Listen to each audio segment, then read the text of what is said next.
What's up, G-Show Land? And welcome to another episode of the G-Show Podcast. I am Ghoul One, and this is the very special edition of The Freakout, a.k.a. the collaboration with JR's GAM streaming channel. That's right, ladies and gentlemen. It is a joint venture right now with us and JR, because usually we do one of these top X lists on JR's channel every single year for, I want to say, what, the past 4 years?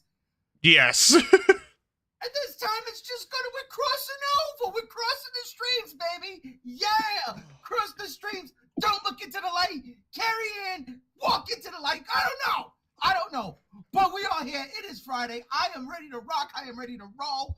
And it's time to have JR do his introduction. Hi. You know me. I'm streaming on my channel. I'm JR. Listen, tonight we're going to be talking about our top 5 favorite creature features, ranging from any year, any decade, any ass. We're going to talk about it. It's going to be a blast. Like and subscribe to the G Show Podcast. Like and subscribe to my channel. This is going to be a blast. And I believe on G1's channel, the G Show, you'll be able to see our webcams, or at least me. I don't know if he's doing that. On mine, you're going to see a static image because that's how I like it. So there's a static image here too, ladies and gentlemen. Oh, sweet. We're rocking what JR put down. Listen, I picked up what you put down. I love this little oh my God, well, I can't think of a goddamn word right now. Oh, I done stroked out. This composite art sketch thing, whatever it is. The fact of the matter, this collage. Hello, there's the word. Collaboration, collage. Oh, the picture. I love it. I spent like 10 minutes on it. Hell yes. Well, ladies and gentlemen, you know we can't do the show without the co-host, the cohort. So let's introduce. We already got JR introduced because we're on his channel too. But let's say what's up to my sip from another crib. Gam Z1, what's going on? Oh, hello, everyone. Not a hell of a whole lot. Still riding the high of yesterday's teaser. If you know, you know. Tweezers. To pluck my nose hairs out. That's horrible. But that's what you get when you come from the great state of the tri-state. That is a thing, ladies and gentlemen. Look it up. We got my brother, Shit Rob Jerry, a.k.a. Robbie Butterfuck over there. How many butts am I gonna have to cut for you people to realize they stop being dummies? It's true. Big L said so. Salud. Beer. Friday. Hello, everybody. I love and despise all of you with everything in my soul. That's because we made them watch the creature features. Ladies and gentlemen, we're doing the top 25 creature features of all time. This is going to be fucking awesome. I can't wait. My list is set. Did Burger say 25? Yeah, 25. Yeah, he said 25. What? That's what we because agree. it's all of us together. Hey. Yeah. He did math. 10, 15, 20, 25. Yeah, there's 5 of us, right? I mean, it might be less than 25 because some of us might have the same things as other people. I don't know. Oh, sorry. Anyway. My birthday in next week. All right. Thank you, kiddo. All right. I got to shout out to my child for hooking me up for next week's Avatar t-shirt. But yes, JR, how the fuck are we going to co-host this, bro? We're going to have to do it like if we're watching wrestling. Listen, it's easy. I'll start. I get to pick the fucking people, just like last time. And I will start with G1. G1, what is your number 5 favorite creature feature? All right, so I got to be honest with y'all. I put this list together about 45 minutes ago. God's honest truth. Okay? What I did was I left off all giant monsters, no kaiju on my list. I left all the Japanese monsters off, and I focused on the here and the not so now. My list the majority of it consists of movies from at least from the early 50s all the way up until, let's say, the mid 90s. There might be a 2000, maybe even a 2015 thrown in there for good measure, but that's how it goes. But starting off, my number 5, I can't lie. It's just, 1 is a dope design. 2 was way better than the first one. 3, it's really bad because apparently the director is a pedo. He might be on the list. I don't know. But it's Jeepers Creepers 2. Ah, okay. He might be on the Epstein list. Might be on the list. I'm not sure. Running around with a bunch of girls. This guy was into a bunch of guys. So I don't know. But this movie is dope. I went to see this in the movies and thoroughly enjoyed it for what it was. A definite creature, definite nightmare on the last legs of his 23-year awakening, trying to get all the food he could get before he goes back into hibernation, picks on the wrong guy's child. Literally picks the child up in the cornfield and whisks him away. So you got the father with a personal vendetta going after this fucking thing. You got the football team and the cheerleaders, being terrorized in the middle of nowhere. All this shit adds up. You got some great effects. The creeper looks fucking fantastic in this one. It's my favorite creeper look. That real dark, wet shininess, man. He's just fucking creepy. But more weapons, more action, and then he gets fucking put down at the end. It was just dope, and I love the way the movie ended, where the father is just waiting. Oh yeah, he'll be up in about 2 or 3 days. We'll see if he's dead or not. Oh man, it was one of those things that I wish they continued off of that instead of going back into earlier that day with that third blasphemous movie. And then there was another movie that was fucking even worse with the creepers in. Oh God, yeah, that shit was fucking terrible. I don't like to think about it. Yeah, but at least that one had that one girl who's she was a dime piece back in the fucking 70s and 80s with the most crystal blue eyes you have ever seen in your fucking life, and she did nothing to her face as she aged. So yes, she's old. She's in her like 70s or something, and she's in another movie that might be on the list. But let me see. She's just anyhow, that's it. That's the one. It's Jeepers Creepers. You know what? That's solid, man. That is genuinely solid. I'd be a liar if I said that movie wasn't on my list. But we'll get to it. But next up, let's go to Gam Gam. What is your number 5? Ladies and gentlemen, picture this in your mind. You're walking down the street, maybe passing by a grocery store on your way to do something. You see a large crowd of people running the opposite way that you're walking, and you're wondering what the hell's going on here. Then you start hearing in the distance, faint, quiet even, but slightly wet, slapping on the pavement. And you squint your eyes to see what it is in the distance, and you go, is that a fucking tomato? Hell yeah. Attack of the Killer Tomatoes, baby. Hell yes. Hell yes. I fucking love this movie to death. It's so unserious, but it's also like slightly actually scary, and it's got the most ridiculous premise in the world, and they take it in with their tongue so firmly in their cheek that it's just peak. I can't not watch that movie at least once a year. And the sequel, but I between it and the sequel, I chose the original Attack of the Killer Tomatoes. Oh, Respect. fuck. Oh yeah, dude. Respect. 100%. It's a classic. Is that the one with George Clooney? I think so. I think George Clooney is in that one. He's in one. Yeah.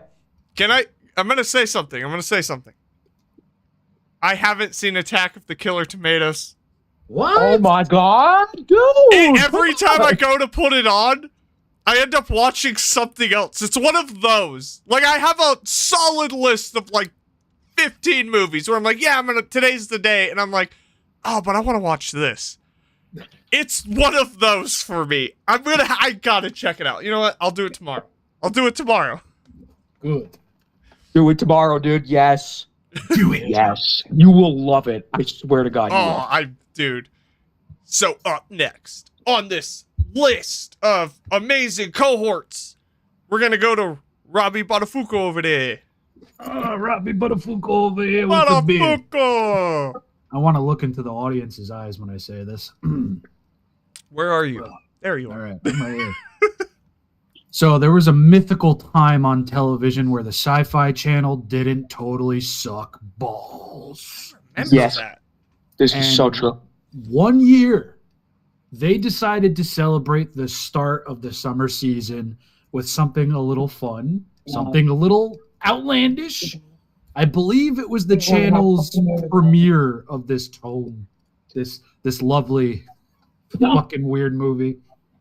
My number 5 is Peter Benchley's Creature, based on his book titled White Shark, where there was a World War II facility on an island called Sharktooth Island, where they were experimenting on sharks, and one got spliced with dolphin and human DNA. It had arms, and then a bunch of other shit happens, and it grew lungs and it grew legs. This movie scared the shit out of me as a kid. Dude, I remember that shit. Yeah. movie. Peter Benchley's Creature is pretty peak. It is. And it's funny. One of the reasons why I like the movie and the book so much is because this is part of his I don't want to tell realistic stories about sharks. Because he was so guilty about what happened after Jaws, where people started mercilessly killing sharks. So he's like, fuck you people and fuck everything else. I'm going to make something ridiculous. And he did it in such a way to the point where the movie itself is a little schlocky, but we also got a Stan Winston shark creature suit out of it. Oh, yeah. And it was like a 2-night thing, I think maybe on ABC or USA, whatever the fuck. I don't even know that the channel exists anymore. But Sci-Fi Channel did it back-to-back one night. Scared the absolute piss out of me. Street sharks, but R-rated, and he didn't talk or eat hamburgers. It's great.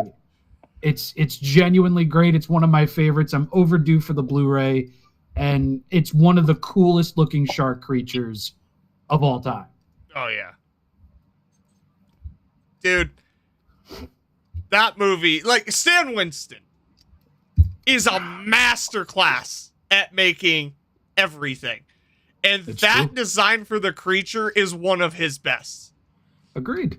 They should... Great looking suit. Oh, yeah. They should make a figure of that. NECA, get on it. And also Stan Winston's Godzilla. It's almost like he's perfect. But It's almost like the guy just knows what to do with monsters. because he did the Predator. Yeah. Holy shit. It would He be did Predator here forever. 2.0, technically. Yeah. We'd be here forever if we listed everything Stan Winston did. The fucking dude. God That's damn. why it's great. We got 24. We got 24 more to go. That is true. That is true. So, I saved myself for last. And that's how we're just gonna keep doing it. My number 5. I was bouncing back and forth on my number 5. Fucking, I still am. It's hard because there's so many good creature features out there. But I have to give props where props are due because I hated this goddamn movie for so fucking long. And it only took me getting West Nile virus and having a 103-degree fever to see the light with this movie because I was watching it. Clive Barker's Nightbreed is a fucking fantastic goddamn movie. And it is a creature feature. It is explicitly stated in the movie. Everyone in it are shapeshifters. They're eating people, killing people, and then you get a fucking serial killer in it, and it's Clive Barker. You get that dreamlike quality from the Hellraiser movies that he directed. The first one, he didn't direct the second one, but a lot of that influence carried over. And it's really good. The special effects are fantastic. The creature designs of the shapeshifters are amazing. I think it's one of those movies, definitely, first off, watch the director's cut. Do yourself a favor.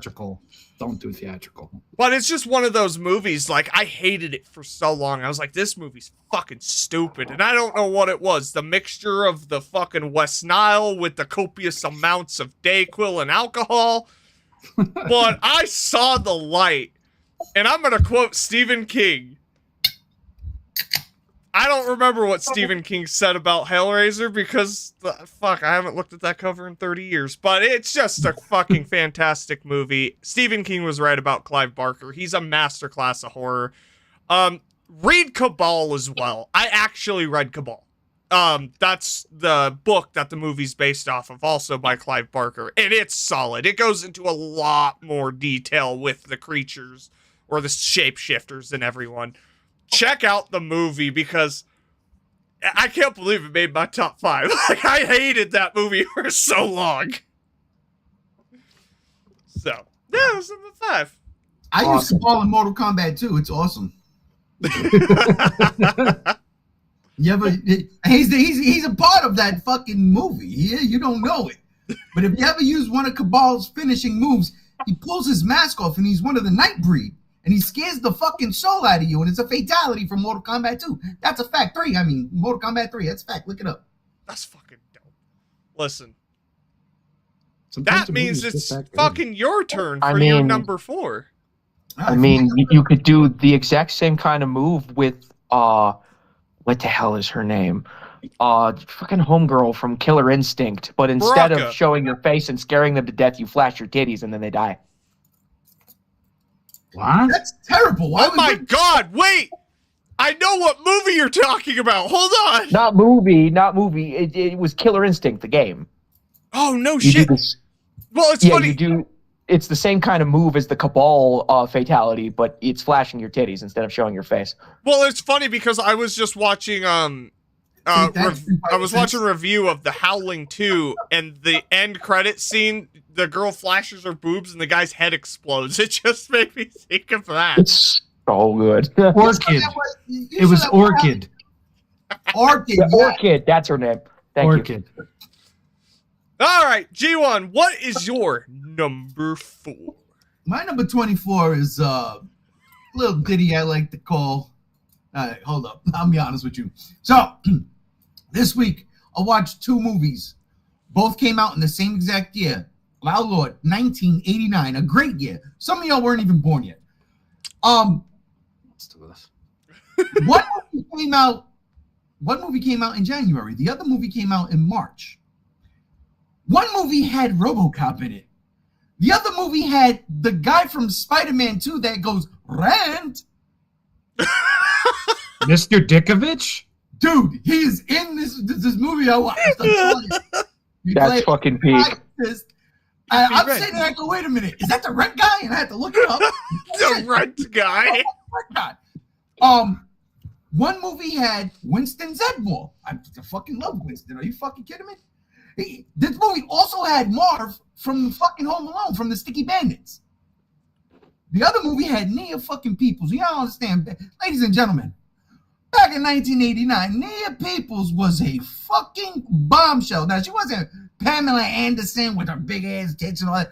But as far as the perfect girl, it was Nia Peoples. Black hair, Eurasian looking, fucking fit body, just, oh, goddamn gorgeous. I seen her in that movie. I said, oh, sprung a leak. Both movies have an aquatic creature. One just did it better than the other. Here's the deal. I watched Leviathan the other day, and Leviathan ain't nothing but a thing underwater. Yeah. It's not it's a creature feature, and the fucking Leviathan is a dope fucking creature. That design is awesome, especially when you see like the faces on the thing and the way that thing is constructed. But literally, it's the fishy thing. It's a fishy thing. And I had no hate toward the design. But then yesterday I watched Deep Star 6. with a no-name cast except for my guy Rent.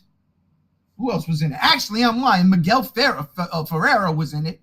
And Miguel Ferreira is one of those dudes that pops up and everything. You're like, oh, I like that guy. And he was great in this one, too, being a dick. Deep Star 6 was better in every fucking way. Dude, Leviathan was cool. Deep Star 6 was dope. In Leviathan, RoboCop's walking around. You could tell this dude don't even want to be in this movie. He's fucking phoning it in. It is so fucking bad. It is fucking horrible.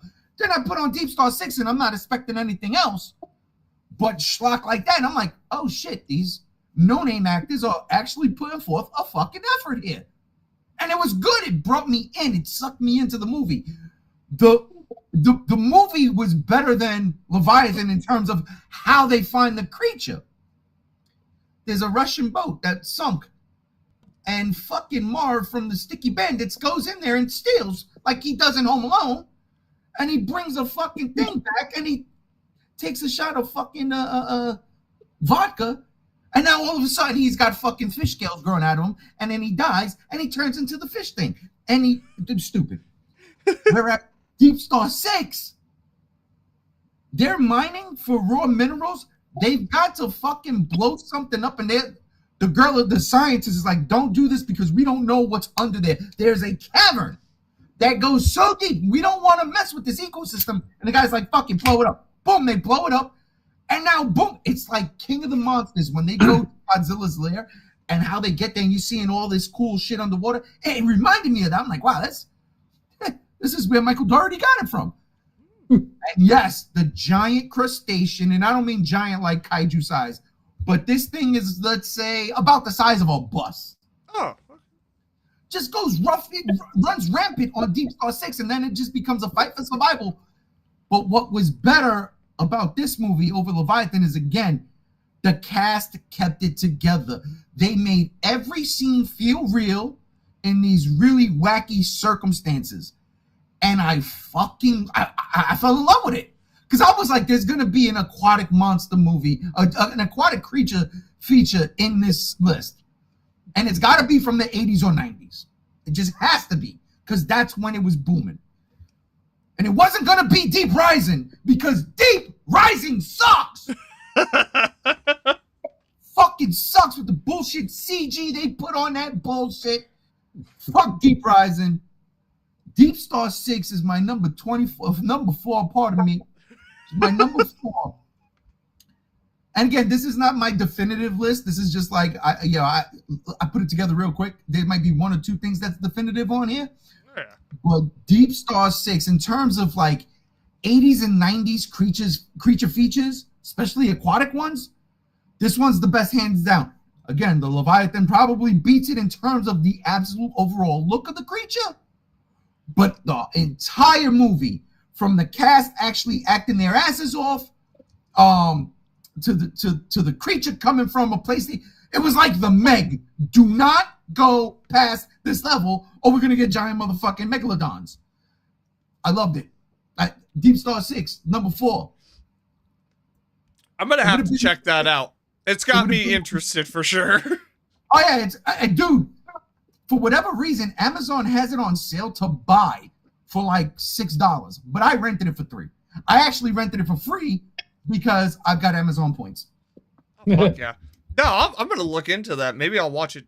I'm making a list of shit to watch tomorrow, actually, based off of a lot of these recommendations.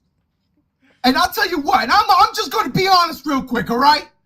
All right, I'm going to be honest, all right? Back in the day, my cousin worked at a video store. So we used to go there every weekend. We used to rent movies. We used to just have fun. And we all came to this conclusion. And ladies and gentlemen, I urge you to go and check this out and see for yourselves. The movies from back in the day, from let's say the late 70s, mid 70s, late 70s, throughout the 80s and the 90s, if there was a black dude in this movie, and the movie was going to be good. Trust me. Dawn of the Dead, for instance. Oh, yeah. Come on. You want this guy to win. Oh, yeah. You got Ernie Hudson in Leviathan. And I don't give a fuck. The movie came out in 1989. And he survives. Winston fucking Zedmore survives. Goes up. They fucking blow the fucking their bullshit little underwater facility up. The Leviathan's in there. They go up to the surface. Boom. Then here's the helicopter. Perfect there. Save RoboCop's there. Winston Zedmore's there. The British girl's there. Everything's like happy-go-lucky. The helicopter's landing. They're going to pick him up. And then the Leviathan comes up and drowns Winston Zedmore. He drowns him. Drowns him. And I said, they killed the black guy. At the end of the movie, they went ahead and did that. See, at least Deep Star 6 had a black guy too. He was in Hill Street Blues, old school television show. It was a good show. Great fucking theme song. He was in Hill Street Blues. At least they had the decency to kill him off within the first 30 minutes. If that, 20 minutes. And it was a good death. It was a heroic death. He loved the dude he was saving. And I loved that. I loved their camaraderie in the fucking 10 minutes you got with these characters. You felt it. It was fucking pitch perfect. Deep Star 6, go watch. If you're going to watch 80s horror, watch that one. Trust me. Let's do it. Be a man. Be a man. Touch his ass. Listen. Gam, what is your number 4? My number 4 is a bit more of a recent movie. Let me take you back 5 years. It's 2020. It's just before the Rona, Federa, the smog monster, started flying over the place, keeping everybody indoors. And it's January. It's dump month. You know, you're not expecting anything coming out this month to be any fucking sort of good. But you hear some rumblings about a creature feature starring Kristen Stewart. And you go, a creature feature? Kristen Stewart? I wonder what he's doing these days. You get curious enough to go to the theater and you watch one of the greatest fucking the horror thrillers set in the bottom of the fucking ocean that you ever did see in your life. Underwater from 2020 is an underrated gem and should not have been a fucking January movie. All right, no. It should not have been. Agreed. You get both fucking horrifying little fast-swimming abominations to fucking Lovecraft's wet dream come true in CGI form. All right? It's fucking phenomenal. And more people need to talk about it. So I'm going to talk about it. Do it. Fucking dude. Like, I had no expectations for that movie when I went to go see it in theaters. And the amount of atmosphere that movie fucking drips. Like, every time they were outside of the facility and walking at the bottom of the ocean, my sphincter was fucking clenched, dude.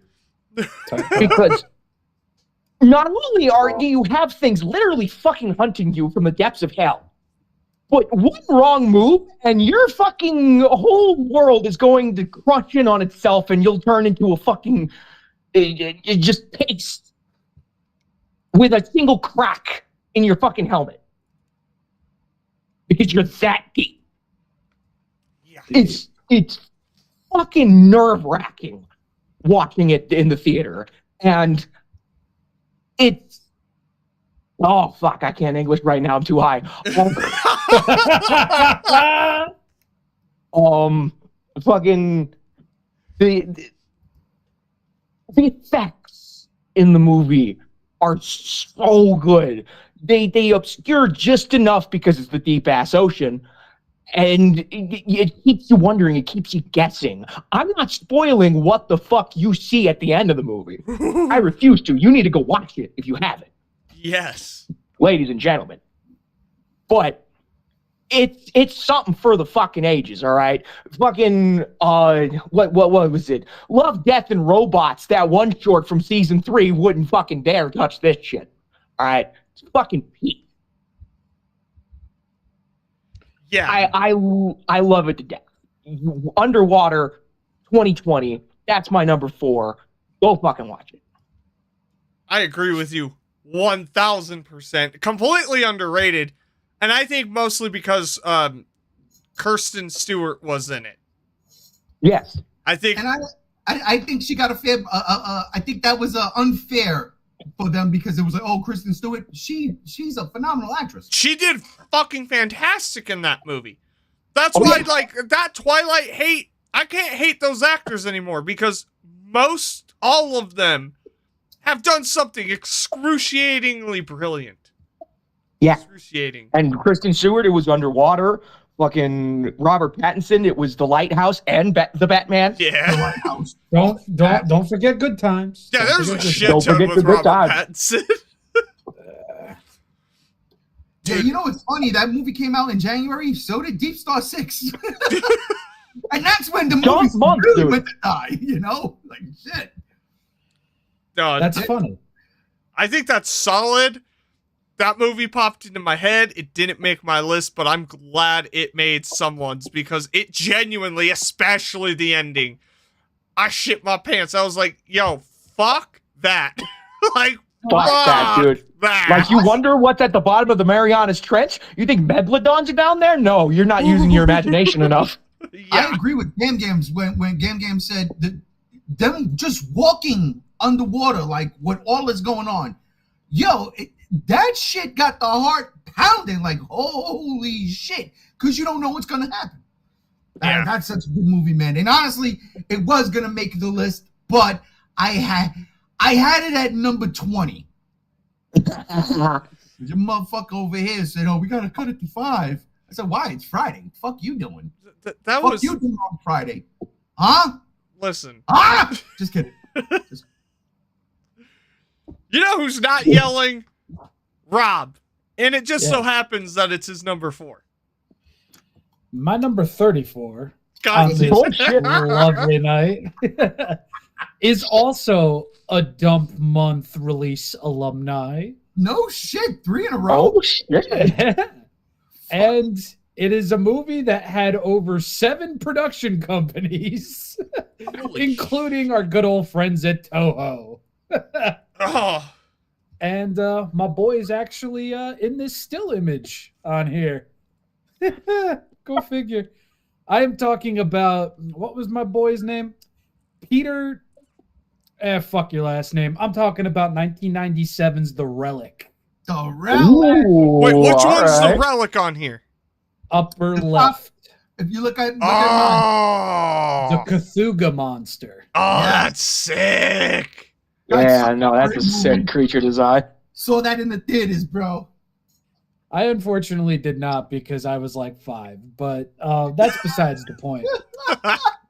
The Relic is another one of those Sci-Fi Channel movies that I saw probably at an age that I shouldn't have, and it scared the absolute tits off of me. Lost 200 pounds overnight, just like that one guy who met Stephen King at a gas station. Fire. Skinner. I'm sorry, wrong movie.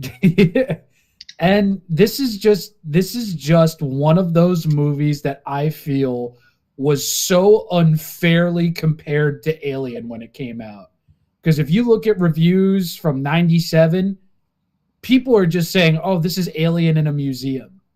This is just Alien this is just Alien that. It's like, detach yourself for a second, you fucking stiffs, and just have a good time with the fucking movie, because with this movie, it's possible.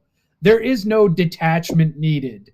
You literally open up the movie with a bitch in a fucking museum performing a fucking ritual, drinking some crazy ass soup, and then all hell breaks loose. This is Night in the Museum, the R-rated version where the shit chases them but fucking eviscerates them. And the best thing is, this movie is dark. Not thematically, but visually. It's a very, very dark movie. And the only way to watch it is off of the Blu-ray or a rip of the Blu-ray, because it's the closest we've ever gotten to a theatrical version of it where it was perfect. But this movie is tense. This movie is fucked. Stanny Boy Winston came through and delivered 3 fucking creatures for this movie. No shit. Yeah. And dude, it's just like it's such a phenomenal creature feature because it uses darkness beautifully. The way that they light certain sets in the dark is off of characters' own fucking flashlights. They had to use specific bulbs in the flashlights. There is so much going on in between and over this movie. I mean, I could do a whole video just based on the Relic. It's an awesome fucking movie. It's one that I really fucking need in my collection. Ayo Arrow Video, hit it up, please. Please, come on. What? And someone needs to make figures of those creatures. Yeah, NECA, do something worth a while for fuck's sake. And if I could pull any movie from my list tonight to say I want you guys to go watch it if you haven't seen it, this would be like the second one that I would be like, ignore everything else I say, watch this. I am with that because I agree. I watched that, 2 years ago? I watched The Relic and I was just like, damn, this movie holds up. It does. And it was unfortunately supposed to be filmed in the New York Natural History Museum, but apparently there was a movie that was made a year or two prior where they had a very bad experience. So they were like, nah, go fuck yourself. So they ended up filming in the Chicago Field Museum, which is just as good. And to think that this movie wouldn't have been made unless the director, Peter Yams, whatever his last name is, Yams, I don't know. He had a nightmare that he was stuck in the Natural History Museum and he was sitting on a bench. He looked up at the fucking diorama of the giant whale eating the squid. He looks down at the floor. He looks back up and the squid is gone. What the fuck? He literally read this script and was like, holy shit, this is like my dream. I'm doing it. Done. Yeah. All right. No, not for nothing. The Relic is definitely a top-notch creature feature. Like, seriously, if we were doing the top 10 like we should have been, this is on my list. Easy. Easy, because it's 100% a creature. It's a fucking monster. Look at this thing. It's gorgeous. And, man, yeah, Rob, you're right. Watch this fucking movie tonight. Double feature Deep Star 6. Real quick, you said Toho had something to do with this? Like distribution in Japan? They were one of the many production companies that helped out with the film. So funny you say that. Going back real quick to Deep Star 6. There is a point in Deep Star 6 where I was like, wait a minute, what? They rearranged a theme from Godzilla 1984. 85. Do they really? They do. I'm like, I know that fucking music. You're not pulling one over my motherfucking fucking Deep Star 6. I know that shit. They literally just they just rearranged it. It's as soon as you hear it, if you watch Godzilla 1985 or Return of Godzilla as much as I have, you would know right off the bat. Oh shit, they stole that. What the fuck? And yeah, that I had to throw that in there because you mentioned Toho, and yeah, that's it. Yeah, fuck. Listen, Fucking awesome. you know it's not fucking awesome? My ass. No, your ass is awesome. My number 4. Because you know what's not awesome about my number 4 is having a corn farm, having your kid go put up some scarecrows, and some fucking weird creature snatches them. And now you gotta go after him. My number 4 is fucking Jeepers Creepers 2, dude. Like, hell yes. look, it's a solid fucking movie. A fantastic creature. First off, the lore around the creature. Is he a demon? I don't know. Growing up, I thought he was a Satan moth. Whatever the fuck that means. So Satan moth over here gets 23 days to fucking eat and then 23 years to fucking sleep. That's good lore. And they only made out of a franchise 2 fucking good movies. And to me, the second goddamn movie is fucking genuinely scary. The first one, when he's driving the fucking, I can't say it, mobile. Yeah, be eating you. I love it. But it's like, it's wonky, it's weird. Nowadays, I look at Terrifier and I'm like, I see what you did. Like, I see a lot of terror, like Jeepers Creepers in the new Terrifier movies. But But the second movie, dude, he's flying around. He gets these bat wings. He's going after these high school students that are clearly over the age of 21 in the school bus. And it's just fucking good. And they throw everything at this motherfucker and he just won't die. All they had to really do is just turn on a lamp, like a giant lamp, and he probably would have like flew into it or something. But, you know, that's that Satan moth element that I hope someday they don't implement. They'll never implement anything into this franchise anymore, bro. The fourth one killed it dead. Look, it's a damn shame that everything after the second movie in this franchise was just the worst shit to ever happen ever. Because there was so much you could have fucking done. And I still hope they do. This creature can be explored. His lore can be stretched out further. Explore this. Jeepers Creepers 2 is a fantastic movie. Do you have to see the first one? For like 1 or 2 scenes, maybe. That's it. You can go into this and get the gist. Fantastic. My number 4. Fuck, man. Come on. You know, not for nothing. Could you imagine? Here comes a co-host. Here we go. I'm taking over the show right now. Could you imagine if they do another Jeepers Creepers, they reboot it in 23 years, but they do it in the sense that the first and second movie did happen? Well, maybe not the end of the second movie. Because that's the thing I want to see. I want to see the end come back. And I think the fourth one actually is the one that did the end. Because the third one is the one I'm talking about with the hand. And the lady's name is Meg Foster. Good God Almighty. Yeah, see. Look at Meg Foster. Evil End. Masters of the Universe. Yeah. Yeah, that Jeepers Creepers 3, it was in between the first and second one. And it just fucked shit up. It's just annoying. Yeah, there's no such thing as a Jeepers Creepers 3 or 4. Yeah. They're fan films. What do you mean? Shush. There was more than 2? What do you mean? No. Look, if you want to have a fucking aneurysm. But I agree. But honestly, they should in 23. When the fuck did Jeepers Creepers come out? It was like 2000 something, right? Well, it's funny because 28 years later, the Bone Temple trailer came out. 28 weeks after the movie came out? So it's like, okay, we already have these film studios doing a play on their shit. Now's the fucking time. Jeepers Creepers needs to come back. 2001 is when the first movie came out. I was about to say, Jeepers Creepers 1 came out in 2001. So we missed the window. But we're still right there. We're still in the vicinity where we can absolutely drop a brand new Jeepers Creepers. And you know what? As much as I do love the second one over the first one, it's the best one out of all of them. Maybe just start from the first one. Oh, just redo it and go from here. Like, I'm down for that. Like, well, you know what they're gonna do? You know what's gonna happen, right? They're going to do the Jeepers Creepers origin story. No, okay, none of that, because he's already a moth from hell. It's fine. This is what you do with a reboot of Jeepers Creepers. He's just been doing shit for however long, like go back to whenever it was fucking 28 years after the first one came out, whatever year that is. 22. Do that. Okay?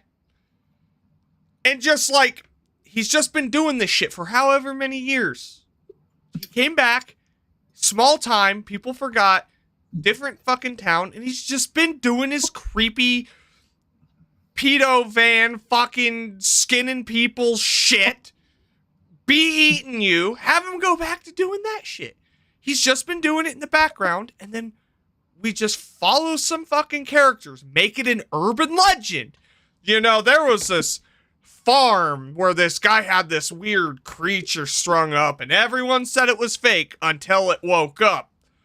The urban legend, or the rumor is, it killed everyone in the town. Do something like that. Make Jeepers Creepers an urban legend, but he's still been active. I think it would be brilliant. But remember, he's got to hibernate. Well, yeah, just Gotta like go with the hibernation. And that's you're why right. I'm saying between the first one or technically the second one and this one, it's been if it's been 23 years, fine, whatever the fuck. But just do something. I think that's what I'm trying to say here. Is just fucking do something. If it's got to be set in 2020 fucking 2 or some shit, fine.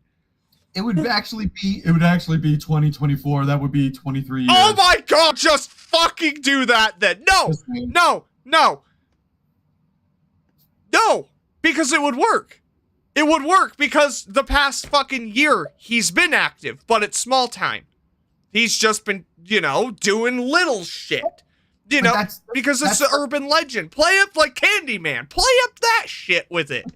That's the whole point. It's like he's only active for 23 days, so you can't have him active for the entire year, right? He can't be active for 4 months. Well, then he's active for fucking 2020. But that's the thing. At this point, we can still get away.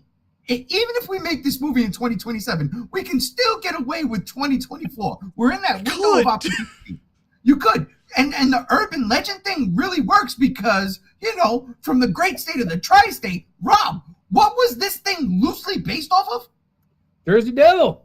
Come on. There we go. Listen, Warner Brothers, contact us. No, Warner Brothers can't contact nobody right now because they're trying to sell themselves off. And listen, all they need to do is go to a corner, show some pubes, and bam! Warner Brothers, I'll buy you. Warner Brothers, I'll buy you just for the DC collection alone. Yeah, fuck. I had a nightmare the other day that for whatever reason, my wife had a baby with James Gunn when we were young. And I was like, what the fuck just happened? I went upstairs. I said, listen, woman, you and James Gunn? She was like, what? That's right. Fuck you up. It's so fucking weird. Yeah, just a bit, but hey, yo. But listen, that's my number 4, and I'm gonna take my first quick little pee and beer run. So I'm gonna hand it over to G1. So y'all just fucking bullshit while I pee and grab another beer. Not theatrics. This is why we co-stream this shit. Welcome to the G Show. We back, all right? While JL goes in a Patsy Sajak, we're over here hanging out, okay? We're talking about the top 25 creature features of all time, even though it's the top 5. But we're doing it. And good God almighty. Brother Chase, if you're not in the podcast, get out the chat. God damn. So real quick, before JL comes back, let's throw a couple of movies that didn't make the cut. And I'm not talking movies that were close, but let's say some creature features you did enjoy, but you were like, yeah, you know what? It ain't going to be on my top 5. So you know what, Games, do you got anything like that was like, you know what? This was fun and I enjoyed it and I'll go back and watch it, but it's not one of my definitives or the one that I go back constantly to. I do, actually. All right. This is a Sci-Fi Channel original movie. It is, if I remember correctly, it was something to do with genetic engineering to bring back, I do believe the species name is Caprosuchus. And this Caprosuchus goes about and starts killing teenagers. It's a little known creature feature called Dino Croc from I think 2002. Yes. Dino Croc is a really good movie. But would I call it top 5 worthy? Probably not. The effects aren't great. The acting's not great, but it's a fun watch. It's one of the few Sci-Fi original channel fucking shits that, they put out before the Asylum started its factory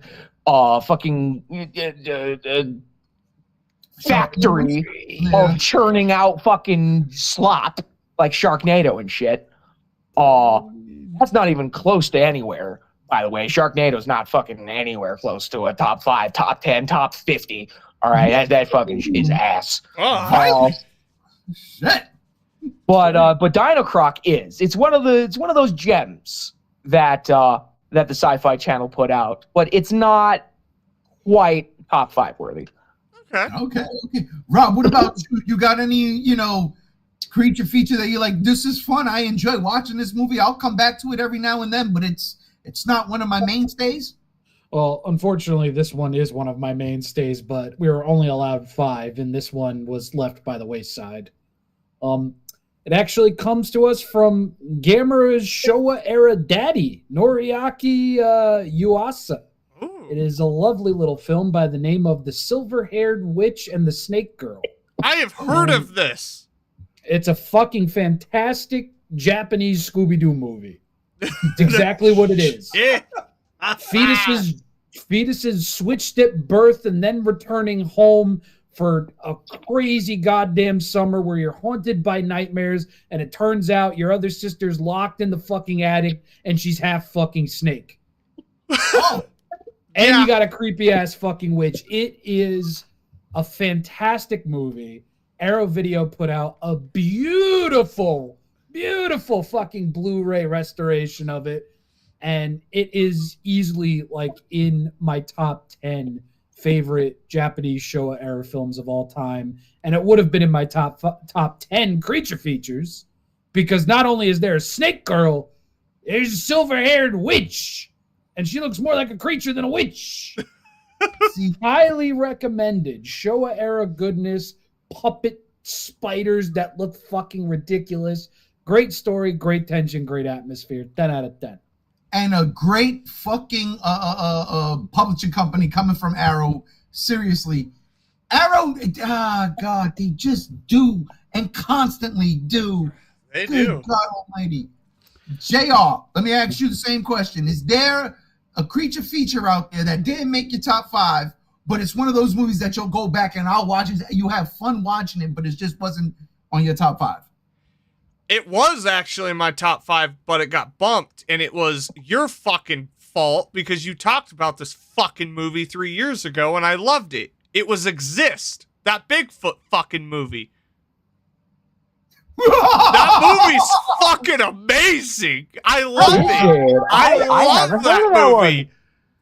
The only reason it got bumped is because I had to sit there and think. I'm like, because Nightbreed popped into my head, and I was like, I love them both, but I had to go with the one that I used to hate because it shows. Sometimes you can change a man's mind with copious amounts of Dayquil, alcohol, and West Nile virus. Hell yes. That's not fair because you were under the influence when you watched that, That is movie. true, but There you go. Exist is fucking, it makes Bigfoot scary again. It really does. Like, fuck, dude. Yeah, Exist, hands down. But that brings us. Wait, you have one. What's yours? Yeah, I have one. And because it's not in my top 5, but it's one of those movies that I go back to constantly. Yes, it's me. DRES. I'm rhyming. I don't give a fuck what anybody says. This movie's a rip-off movie. And it's one of my all-time favorite rip-off movies. All right. Now, Gam's talk about, Dino Croc, and I love them old school Sci-Fi Channel movies. Rob's talking about Creature. Those things are fun. By the way, that movie was already made in the 80s. I used that font there. And I actually have the actual Creature right on the pumpkin head. If you see it, that's the Creature. That's Creature. It's a space movie, a spoof on aliens. That's not my rip-off movie. My rip-off movie comes from a place where it's so popping and popular right now. I mean, over the past 10 years, I want to say, definitely within the past 10 years, within the last 5 years, this place has just been booming. We've gotten so much out of it, and the cultural shift to Americans has changed. And they go crazy. Hell, there was a Netflix movie just this year that is topping the charts of both Netflix and music. What the fuck? Because South Korea, they know what they're doing. And back in 2001, there was a little ditty called Young Gary, and it was one of the greatest I ever seen in my life. It's not. That don't count. That don't count. That's kaiju adjacent. Time out, but that's why it's not in my top 5. Not my top 5. Not even my top 10. That's fair because it isn't in his top fucking anything. Fucking John Gary, though. Holy shit. I'm just saying. This was a movie that, you enjoy, you go to and stuff like that, right? It's just going to make the top 5. There were rules and regulations for this list. Now, again, if it was a top 10, I would have overruled, and we would have done kaiju. We would have had at least one kaiju movie. Oh, yeah. We would have been granted one kaiju in the top 10, right? Oh, yeah. But since this is, off kilter and not on the script, Young Gary fucking blew me away. I'll never forget when I first saw a fucking snippet of that movie in Bargain Bazaar, downtown Brooklyn. I was going to buy Dragon Ball Z tapes. I was literally just going there to buy Dragon Ball Z tapes. And I see this fucking bad CG monster movie playing on the TV. And I talked to the dude. I'm like, the dude behind the counter was a cool fucking guy. He knew what I was coming for. And I'm like, bro, what the fuck is that? He goes, that's some new shit we just got. I'm like, what is it? And do you have it? He was like, yeah, it's this right here. Bro, I fell in love with that fucking movie. I don't give a fuck. It is so corny, but it's one of the best cornies. It is one of the best. And it's like a ripoff of fucking Godzilla 98, but it's also a fucking remake of the original Young Gary, which sucked. So you got to purchase and own and watch that movie before it got re-released in America as Reptilian? Oh, yes, God. Yes, I still own it as John Gary. I still own that. That's fucking peak, dude. It's crazy. And I didn't even know it was called Reptilian. Check this shit out. I think it was on Amazon, and I'm going through Amazon. I see Reptilian, and I go back. Wait a minute, the fuck is that? That looks like Young Gary, but because the filter is green almost or greenish. What the fuck? And I click on it, and it's fucking Young Gary. I'm like, wait, what? It fucked me up, bro. It fucked me up. No, see, how I got exposed to it was at fucking Blockbuster. Like it was in the same section as fucking Godzilla movies, and it just looked me dead in the eyes, and it was like, all right, it kind of looks like Godzilla. It's got the same fucking font because like the actual like Reptilian that they used in the fucking VHS tape is the same fucking logo as the Godzilla 1998 logo. But dude, if you keep the Young Gary font, it's the same thing. Instead of the glow being green, it's blue. Yeah, it's green in the Reptilian version. Yeah. It's so on the nose. So I picked it up for Blockbuster. I watched it. Fuck, that movie's ass, dude. This shit is so ass. It's one of my fucking favorite fucking ripoff movies ever. I swear that if we ever do a favorite ripoff movie list, that's number 1. I'm just giving y'all a spoiler now. I love that movie. Yeah, that part where the guy goes, what does he say? Godzilla's a pussy compared to, something to that effect. Yeah. Clearly. I was like, I got mad. I was like, what the fuck you talking? You know what, though? Clearly, you haven't watched Atlantic Rim. Oh, God. No, I haven't. Listen. Speaking of things people should watch, I'm going to shake it up for the last 3. So, Gam. What's your number 3? My number 3, I was flip-flopping between this movie and its inspiration, which is one of the classic of all classics when it comes to creature features. And it was originally going to be that classic of all classics when it comes to creature features. But then I thought, and I was like, honestly, I think I prefer this movie when it's a touching love story between Sally Hawkins and a fucking monster. My number 3 is The Shape of Water by Guillermo del Toro. Guillermo. All right. Perfect movie. It was originally going to be The Creature from the Black Lagoon, but I prefer The Shape of Water. I can't get mad at that. That is a damn near perfect movie in my eyes. Yeah. The fact that he did that, and now he's doing fucking Frankenstein. Stop me. I'm wrong. Come on, dude. I can't wait till he does Dracula. Nah, Luke Besson got that shit under wraps, baby. I can't wait to see Luke Besson's Dracula. Bro, what? Dude, that's a solid number 3. Absolutely. You know who else? But what was it about Oh, yeah. The Shape of Water Come on.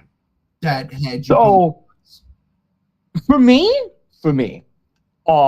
it was how beautiful the cinematography is. Guillermo del Toro's cinematography is always fucking peak.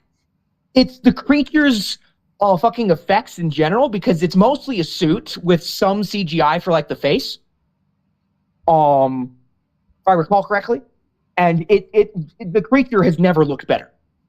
In my opinion, when it comes to that particular, what the hell was it called in Creature from the Black Lagoon? Gillman? The Gillman. Yeah, that's like the best look the Gillman has ever had in The Shape of Water, in my opinion. You're crazy. Plus Sally Hawkins. And we get to see her titties. Yeah, and I love that. Multiple times. And it had a happy ending for the Gillman. You know, he got to go back to the water, and fucking, it's implied that I think Sally Hawkins drowned going with him. Fuck. No, she turned into a gill girl. She turned into a mermaid. She was Ariel. Listen, make a sequel there. Explain it. Yes. Explain it. Come on, The Guillermo. Shaper of Water. Wait, Oh, does dude. Guillermo del Toro make sequels to anything? I mean, he made Blade 2, but he didn't make Blade 1. Yeah, he That's doesn't. very fair. He I don't doesn't. think you really need a sequel to fucking The Shape of Water, though. It would I have don't helped. think so. Sequel It's a beautiful story. I go back to it a lot. It's in my rotation constantly. There's just something about it where, you know, I love Creature from the Black Lagoon.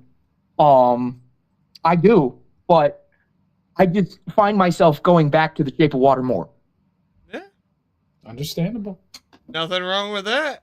It is because you're young. That's why. No, Oh, here we go. listen, Shut the fuck we're up. you're gonna so- have some. I feel like all of us will have a Gillman argument tonight. Nope, not me. Oh, well, then 3 of us. 3. Wait, Rob, you're number 3.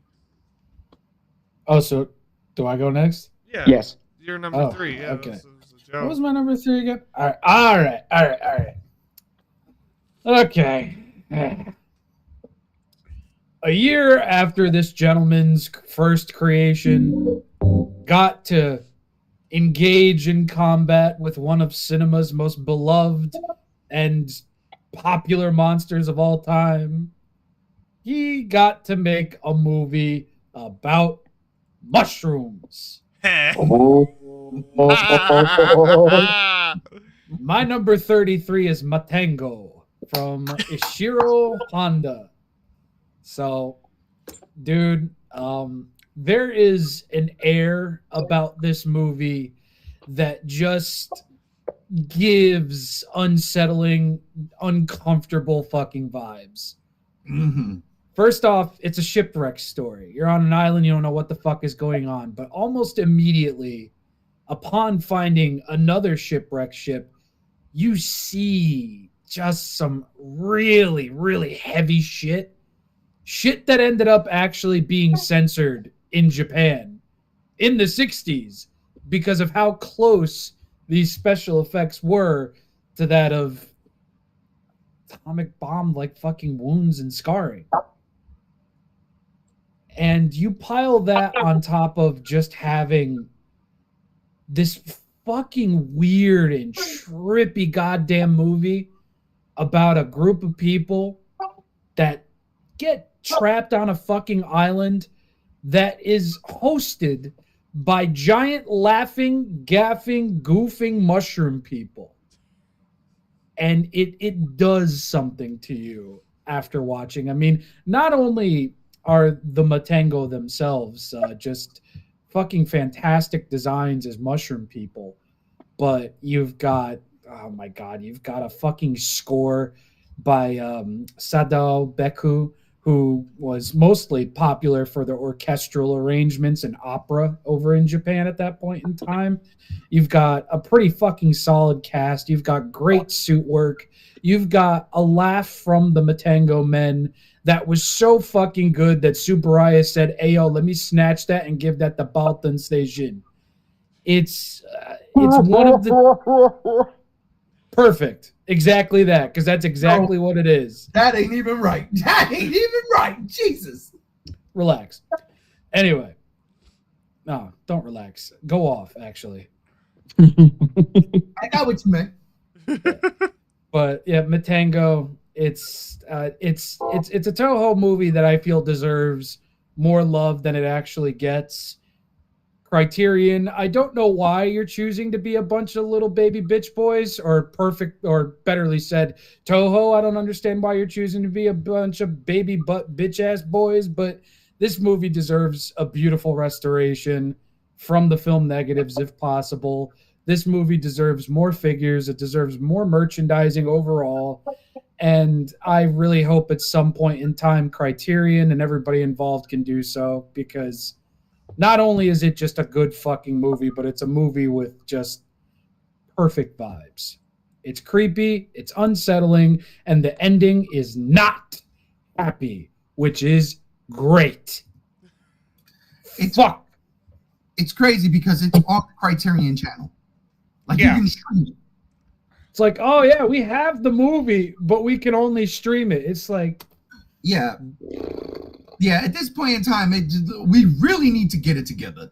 Yeah. Rob, we were talking about that shit the other day about how, Criterion has these movies, and good God Almighty, if they would just release a, Showa era non-Godzilla Toho filmography, God, they got my money. They do. They have the means to as well, because clearly they're on streaming and they've been properly remastered to such a point. I don't understand how most of these films haven't been put on disc yet. They're right up Criterion's alley because they're from a point in time where in Japan, your budget was the size of a box of Pop-Tarts. And you did what you could with what you had. And I don't care what anybody says. A lot of these movies look 1,000 times better than some of the shit getting piled into theaters today. Yeah, that's true. Let me ask you a question. Do you think, Matango don't count because it wasn't there, but like something like, say, War of the Gargantuas and Rodan, Classic Media had those on the DVD side of things, before Blu-ray came out, way before. They 4K. did, dude. Do you think that there might be some kind of a distribution rights thing there, or is that a closed door and they're way past that? It's just Toho being Toho. I think it's just Toho being Toho at this point, because Classic Media, their time with Godzilla has been over for a fucking while now. These movies have apparently been with Criterion for a couple of years before, maybe even a year or two before they even hit the Criterion channel. I think it's mainly just Toho. And that's the only thing that fucking makes sense, because, listen, Criterion, these are the people that went after Parasite immediately after it left US theaters and was like, we need to put this on disc immediately. And we didn't even have to wait a year, I don't think. And knowing them and the dorks that they are, the minute they got these Toho films, we would have been getting straight Toho films back to fucking back 2-3 years ago. So I think it's a Toho thing, and it wouldn't surprise me if it was a Toho thing, just because of how they still do not fork over original film negatives to that of Criterion. Even Biolante, that was a digital restoration from a DVD, not from, or a laser disc, not from the original negatives. And it looks good for something like that. But I wouldn't be surprised if it was Toho holding all this shit up. This gives me an idea for one of the November block party geek outs that we're gonna do. Who has the best releases, home releases? That's something to think about. Because honestly, I'm thinking about it now. My God, I love that classic media shit. They just gave us some good looking everything. I still have those. The way you open those fucking DVDs, it's like, oh. You can still hear that. Yeah. Still. And it's funny. I have every Godzilla one still with one of those, except one. And it's Mothra versus Godzilla. I got it after they stopped doing those special releases because it was so hard to find back then. And they switched to the crappy DVD plastic cases. Yeah. But I upgraded that. I gave it a clear plastic case. Like I did Mothra versus Godzilla some justice. Yeah, no, I man, listen, those are some of my favorite fucking DVDs. Just it's, you know, as a collector, right? Like we all collect something. I was collecting movies like that, so you know, I didn't know nothing about Crichton. None of this shit was like this then, right? Like Arrow wasn't a thing yet, right? So when classic media came out and Godzilla Raids Again had this beautiful you know what it reminded me of? Back in the fucking early 90s when I was collecting comic books and Marvel decided to do holographic covers. Yeah. You just needed it. You just needed it. And as a Godzilla fan, I was like, I just need this. I don't care if I like the movie or not. I just fucking need it. And yeah, man, those were good times. Good times. Yeah. But now, you know, you got Criterion, you got Arrow, and yeah, shit, you got Sony. Classic Media's Godzilla box set, the holographic green and pink one, that was my original Criterion collection. No shit. Yeah. Fucking Godzilla King of the Monsters, or 56, Mothra versus Godzilla, Godzilla's Revenge, Terror of Mechagodzilla, and Rodan. Yep, because that's how I got my Rodan. The only one I did not get was Godzilla's Revenge. That was because at that time I hated that movie. It wasn't until the Criterion release when I watched it again, I was like, wow, I'm an adult. I get this movie now. As a kid, I was just like, you know, as a kid, I just wanted to see the monsters. I didn't care about the little kid. I didn't. As an adult, I was like, oh my God, I was wrong. I was wrong. For 20 years, I was wrong. That's a fucking classic. The whole Showa. Save for a couple. Speaking of Showa, G1, what's your number 3? G1, Showa, us, your number 3. Exactly. I had nothing. I spit it up. Fuck. Listen, I'm drinking this fucking beer, and it's like, woo! Oh, yeah. Oh, bro, by the way, bro. JR, I've got last year's 4th of July up in this motherfucker today. That's how deep it is. Oh, fuck. He's going to start finding mysterious Miller Lights out of the void. I'll pop up from the void. Okay, so my number 3, this ain't my cheat, but I cheated here, okay? Just give you a heads up. I did cheat here, but it's not my cheat. My number 3 is 2 movies.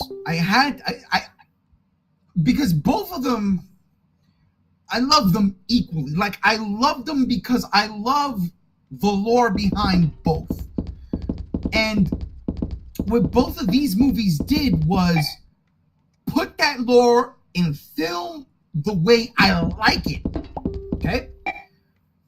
So, number 3 is a tie between Werner Herzog's Incident at Loch Ness. Yes. Ooh, that's a good one. Yo, that movie done fucking drove me crazy when I saw it for the first time. I was like, wait, what? Yes, it's found footage, all that shit. And yes, you really only see Nessie once, the eye and all that shit. But the way Werner Herzog set that movie, and the fact that it's meta, even better. It's, oh my God. It was fucking genius. It was fucking genius. It was one of the greatest found footage movies I have ever seen. It was better than Blair Witch, in my opinion, and I love Blair Witch. it was because of the Loch Ness Monster. It was because of the cryptid known as the Loch Ness Monster, something that I've been fascinated with since I was a wee lad. And seeing the first images in a book at the library, like, what is this? They're monsters, and they're real, and they're out there. And this, that doctor footage photo that is proven fake now. But Jesus Christ, you can't tell me that's not a, dinosaur head sticking out of the water in the middle of Loch Ness. It was gorgeous. And Incident at Loch Ness was perfect. And then I ran across another movie that was so fucking recent.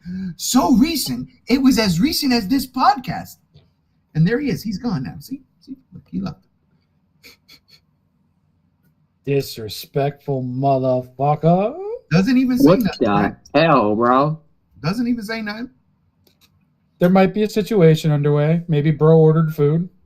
Or, yep, there he is. He's back. All right. I love him. Yeah, so Incident at Loch Ness, the Nessie movie that is just unbelievable. The gift that keeps on giving every time you watch it, because Werner Herzog is just that guy. And if I'm not mistaken, I saw Nosferatu, Werner Herzog's version, with you, JR. Yes, you did. And it's such a great movie. Such a great movie. Well, I was saying, though, what he did with the Loch Ness Monster, and so fantastic that I loved it so much. But there was another movie that came out, which is more recent.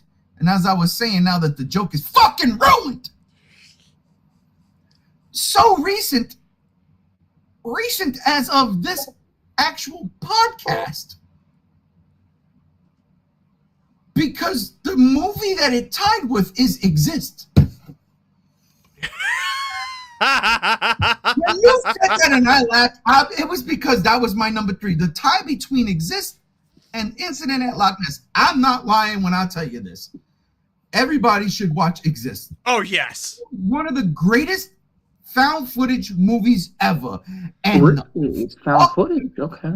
Oh, it's man, listen. The original guys who did the original Blair Witch Project did this shit. Bigfoot fucking movie. And it is fucking amazing. And it scares the shit out of me.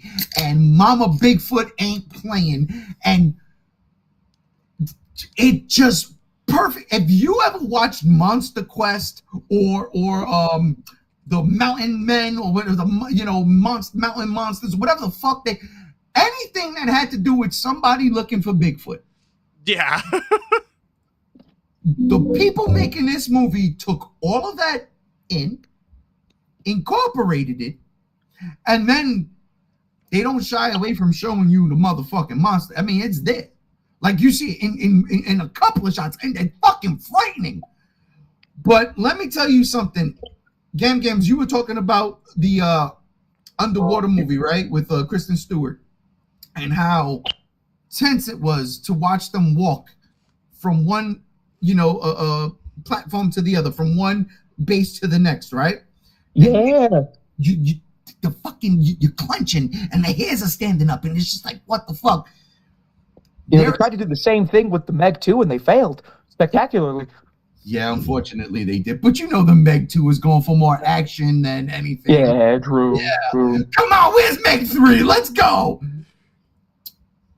They do that in Exist. Yeah. There is a bike ride. A bike ride for salvation. And fuck me, the entire time I'm like clenched up, like, oh, please make it. Oh, but it's so good. Fuck yes. My number 3 is a tie between the Incident at Loch Ness and Exist, because they're the most famous cryptids, one, right? The two of the most famous cryptids.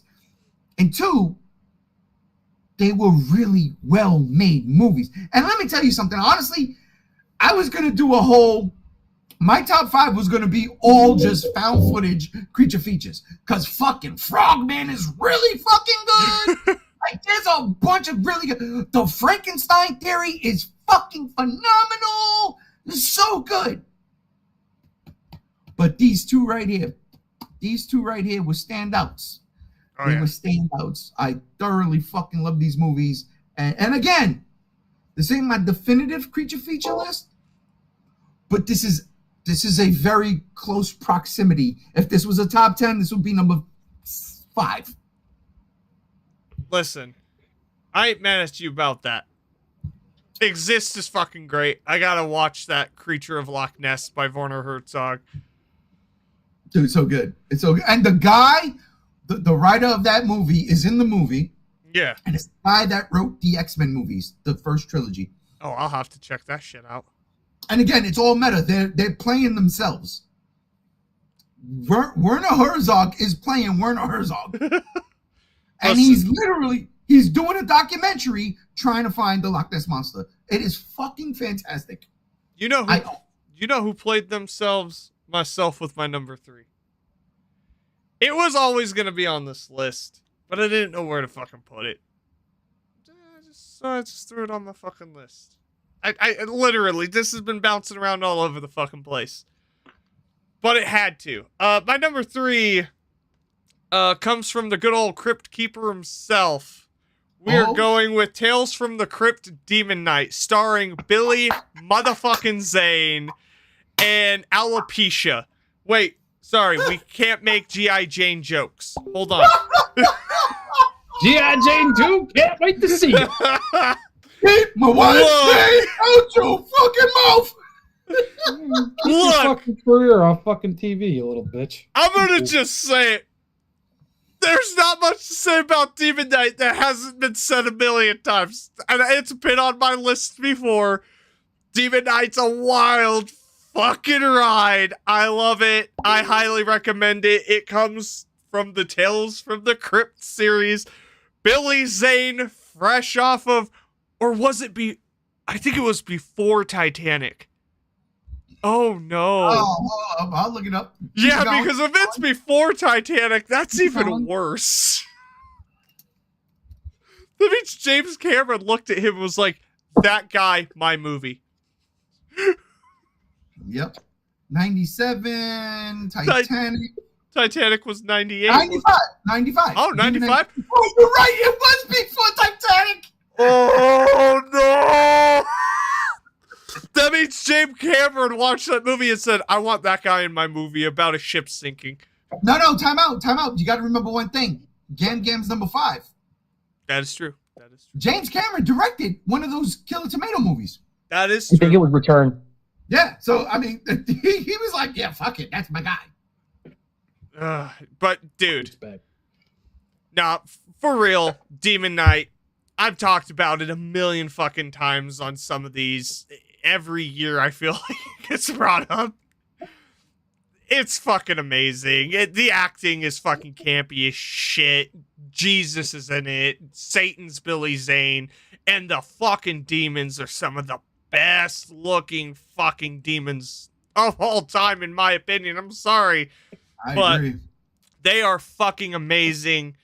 Check Demon Knight the fuck out. And watch Billy Zane's fucking meltdown. I don't even remember what he says, but he's just my damn motherfucker with his stupid cowboy hat. Check it out. You know, it's crazy because I remember seeing Demon Knight in theaters and fucking loving it. And I bought a bootleg copy of it on tape. Back in the day, you go to Fifth Avenue, you could buy, like, there was the guy in the middle of 2 different stores, right? He was just there, just a little shack. And he had VHS tapes, bootleg. And I remember buying Demon Knight there. And it was a good copy.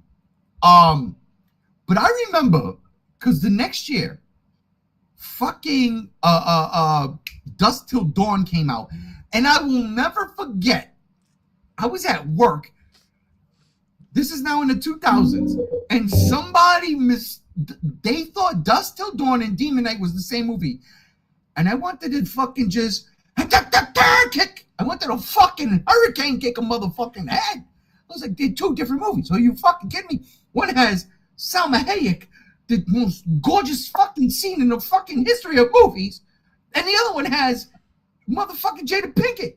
Yeah. I'm not gonna tell y'all what the first time I ever did was to Jada Pinkett. It was a long time ago. I put the dots together, connected. Watercolors. Okay? Demon Knight is one of those fucking movies that is just so underrated. Like, I don't think that movie gets enough fucking credit. It doesn't. It is such a fun fucking romp. It's a romp. And I think that's why. Yeah, you know what I think it is too? The fact that, you know, you can have Saturday Night Live characters make movies and shit, but as soon as all of a sudden an HBO horror anthology show creates a fucking movie with good fucking actors and a good fucking movie, it's yeah, whatever, it's a horror movie. We gotta stop doing that to horror, man. Demon Knight, that's a dope movie. Yo, dude. next year, top 23 demon movies. Listen, I'm down for that because well, I know what wouldn't make my list. Evil Dead Rise. That movie sucked ass. But what? Oh, I hated Rise. That's a different podcast because I watched that last weekend and I was like, why does this feel so fucking watered down? And then I watched right after that the 2013 remake and I was like, oh, because Rise was watered down. No, because they made Evil Dead 2 subtly. Yeah, but you don't remake Evil Dead 2. Evil Dead 2 is the greatest Evil Dead movie of all time. And look, we'll talk about that a different day. It's between that and fucking... Well, yeah. Anyways. Who's not? Speaking of number 2s, Gam! What's up? What's your number 2? My number 2. So I had to get a movie from the land of the Orient in this. All right. Ooh, okay. Not Japan though, because while I love Japan's movies and Matango was going to be on my list, but I decided against it. Young Gary! I went with this instead. This is a movie from South Korea. Ooh. It is. Oh, no. But it's not Young Gary. Damn it. It's about a boy and his dad running a noodle store when all of a sudden shit hits the fucking fan and an abomination from hell comes out of the sewers and snatches up people. And it's like in the fucking river and shit. And there's fucking bones everywhere in the sewers. I love this movie. Same. Motherfucking The Host. Oh, yes. Okay. The Host is so fucking good. That is my favorite movie from South Korea of all time. It's got the tension. It's got the peak creature design. It's got the heartwarming story of a father trying to find his boy. I love it. And it, if I fucking recall correctly, it does not have a happy ending. No. Not at all. Thank you, And, right? Eek. Looking, I love it when I'm just hit with despair at the end of a movie. Godzilla 54 taught me that shit. Absolutely. Yes. It's peak. It is. Great. I go back to it more than once a year. Love that movie to death. If you haven't seen The Host, please, I implore you, check that shit out. It is the best creature feature you'll find from South Korea. Yes. I'm gonna have to fuck with that. I agree. It's Jaws on land and in the sewers with a little bit of personal sting added to it. Let me real quick. If I'm mistaken, please correct me. But I believe I'm not. I don't think it was the son that got taken. It was the daughter. It was. Oh, it was the daughter. Oh my bad. No, it's all Which good. made it like for me, made it 20 times worse because I have a daughter, and I'm like, oh my god, put yourself in that position. Yeah. Girl. Dude, that is one of the greatest fucking movies, period, like I've ever seen in my life. If we ever do a fucking Asian cinema movie, it's it's in the top 5, top 3 maybe. And I had the host here on this little collage, but hear me out. The host, as cool as that design is, because I think it is, but it kind of looks like the Relic, only an Asian version. A little bit, yeah. It's in there. That's why I took it off. I was like, it's there. But no, absolutely. No, you don't. You got another half hour. Here we go. That's fair. But yeah, definitely the host, dude. Wow. And that was gonna be on my list. It really was. So I'm gonna have to. I actually have to check that out. I've never actually seen that fucking movie. No, dude, it's peak. Is it? On some real shit. That is a movie you would fucking. I would become a new favorite, guaranteed.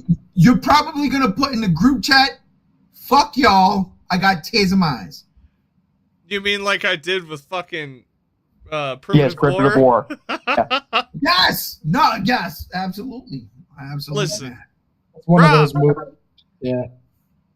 what's your dose?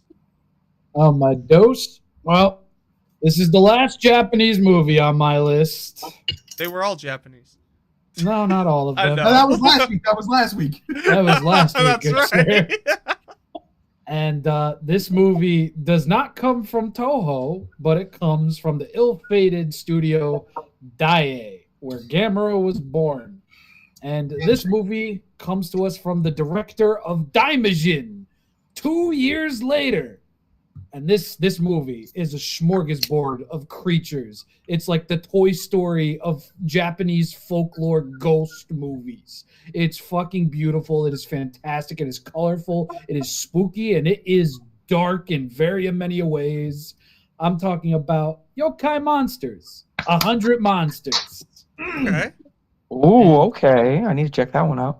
You do. And Arrow Video put out a beautiful box set with all 3 of the original Showa films and one of the more late Heisei films up in there.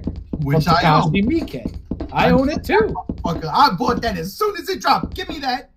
Yep, immediately. Yoink.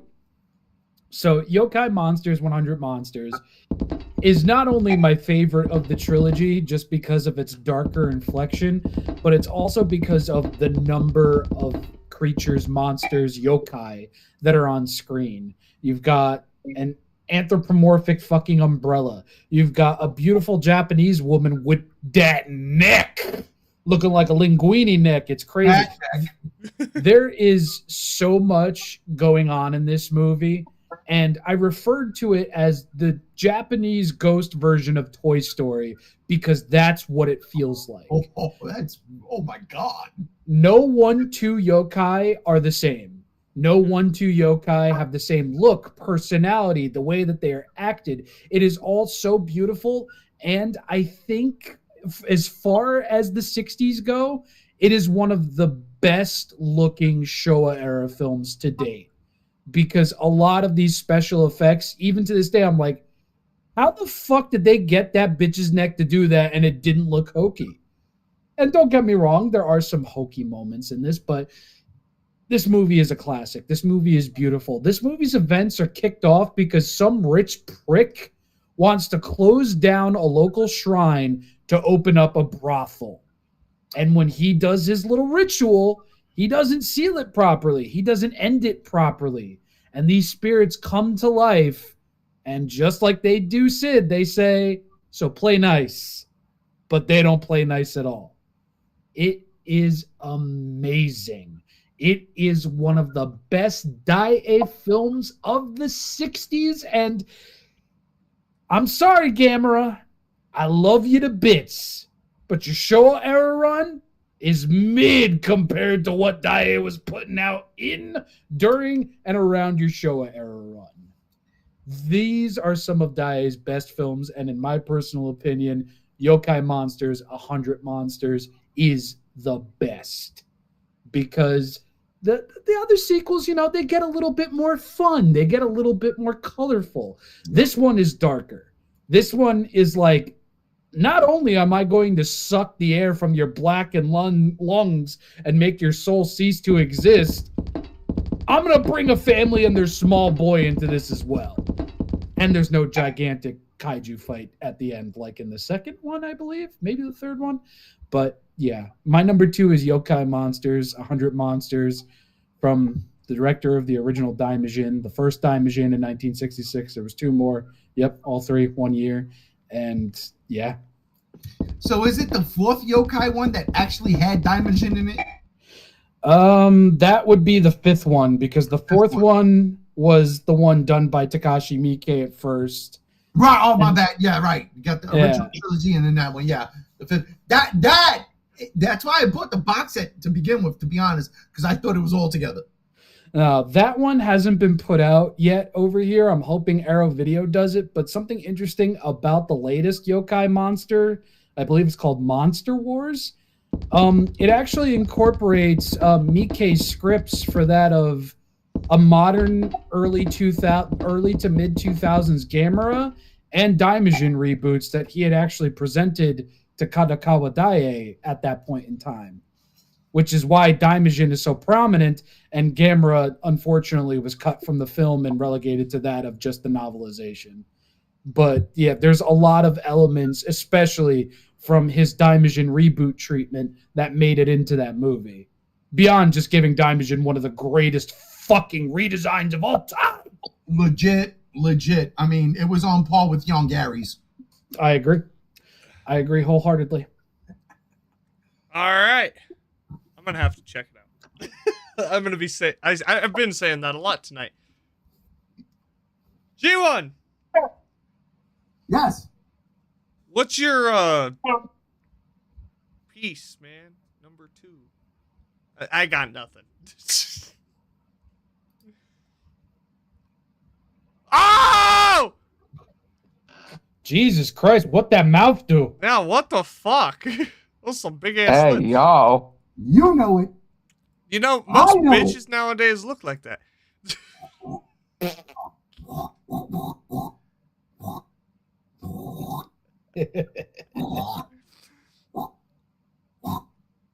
Yeah, I can get on camera too, motherfuckers. Right. Did y'all even hear me? Yeah. The fucking echo chamber in here. Jesus Christ. How did Anakin do it? How did he do it? I don't understand. Bro was underwater too. Can you imagine? Jesus Christmas. Yes. This right here. Don't get fish sticks. Oh my God. Okay, I really wanted to make this bit work, but I can't breathe in this thing. Don't torture yourself, bro. Jesus Christ. Oh, that's hard to breathe in that thing. Oh, yeah. All right, I'm cheating again. I don't give a fuck, but it's the trilogy. The Creature from the Black Lagoon trilogy. From Creature from the Black Lagoon to Revenge of the Creature to The Creature Walks Among Us.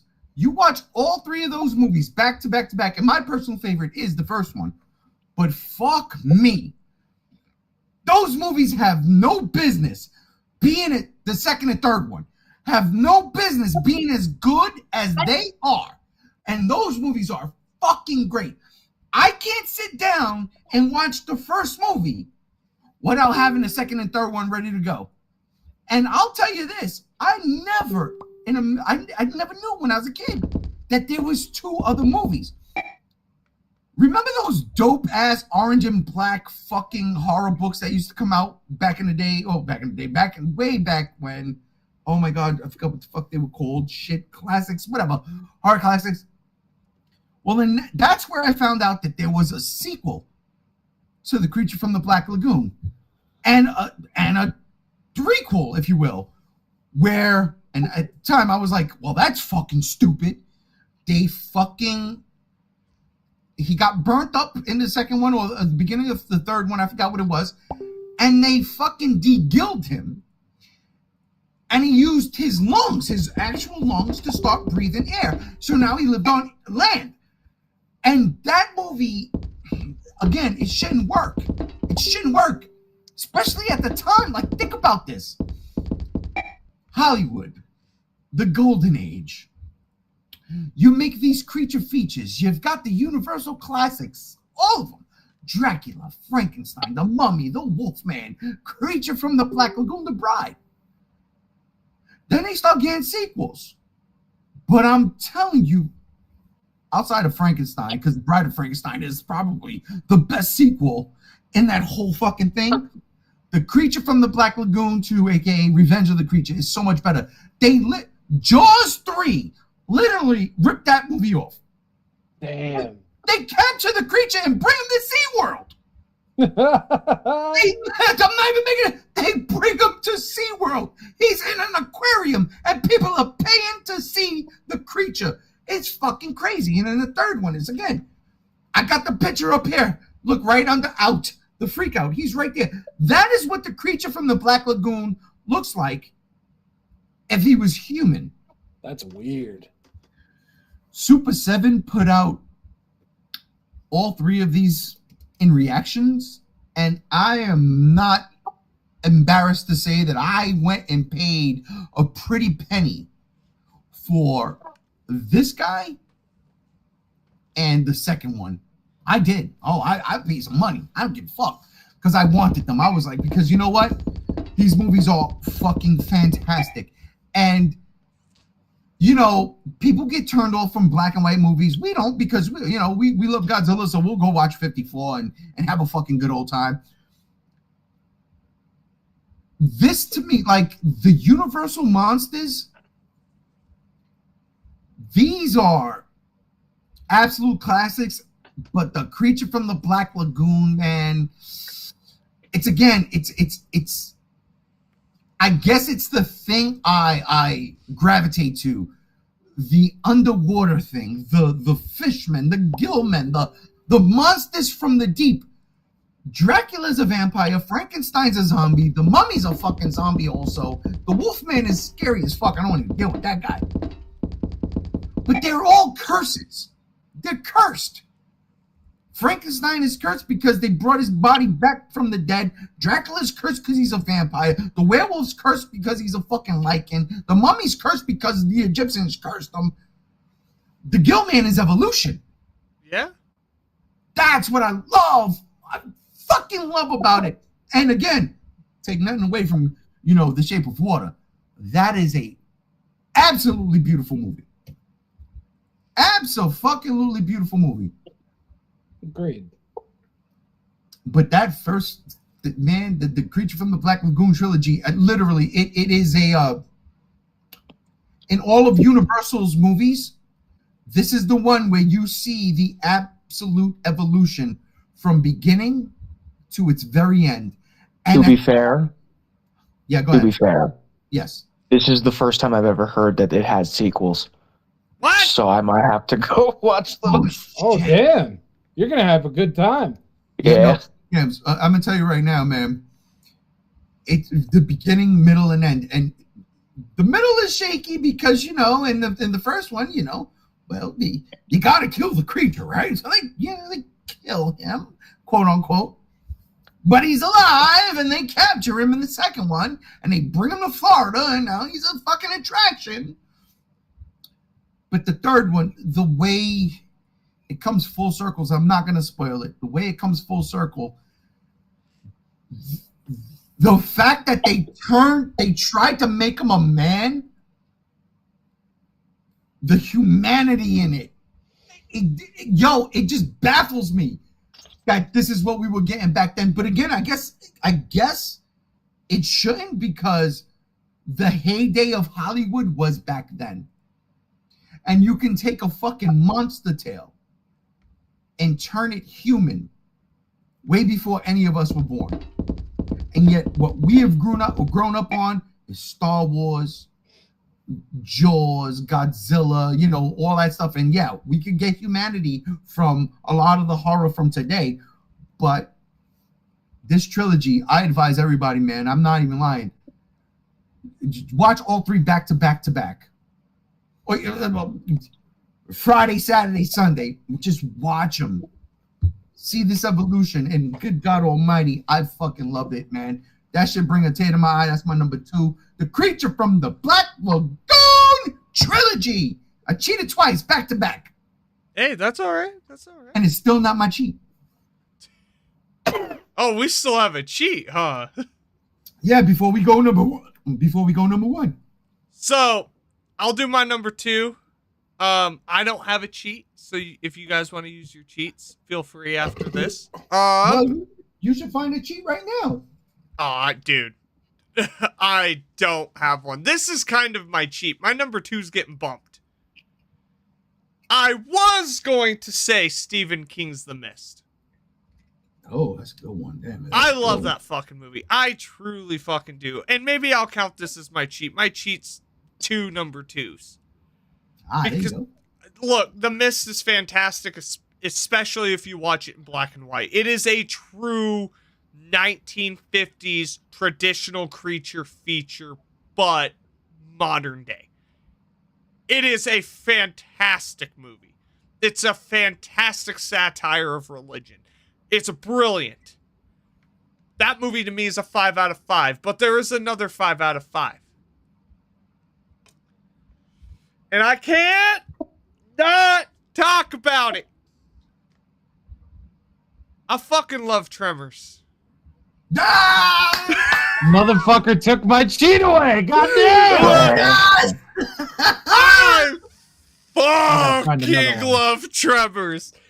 And it sucks because Tremors in The Mist were fighting for that number 2 spot, but it's one of those scenarios where it's like I'll cheat and just have them both my number 2. Tremors is so fucking good. And I love Tremors 2 as well.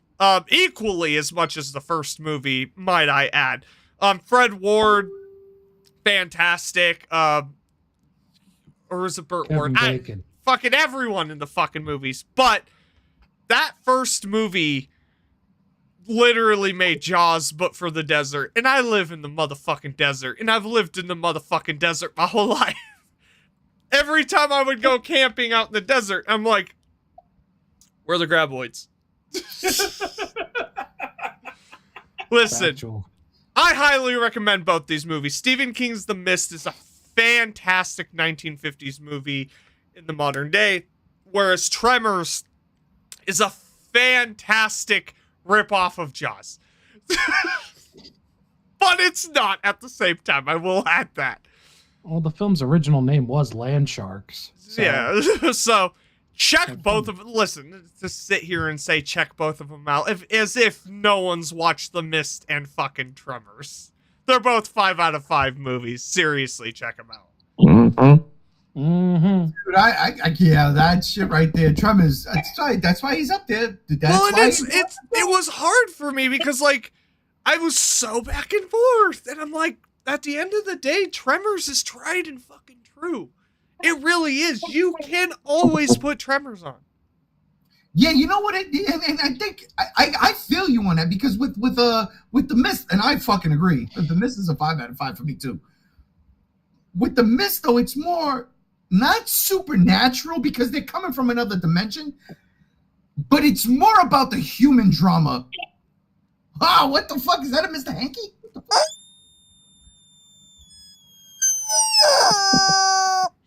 Oh, that is cancer. Jesus Christ.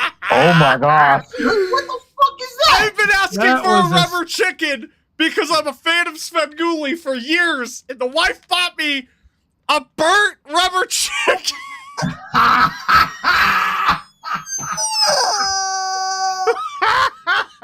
Put some barbecue sauce on that bitch. Listen, no, don't get it twisted. Last year he wanted to come here with a fucking one of those. My whistles. kazoo. It was gonna be the kazoo or the slide whistle. The slide whistle. I was like, you better not. I'll get ass out. No, dude, I get that. I get that 100%. Yeah. Tremors feels more like a creature feature. You know what I mean? Because the graboids are the star.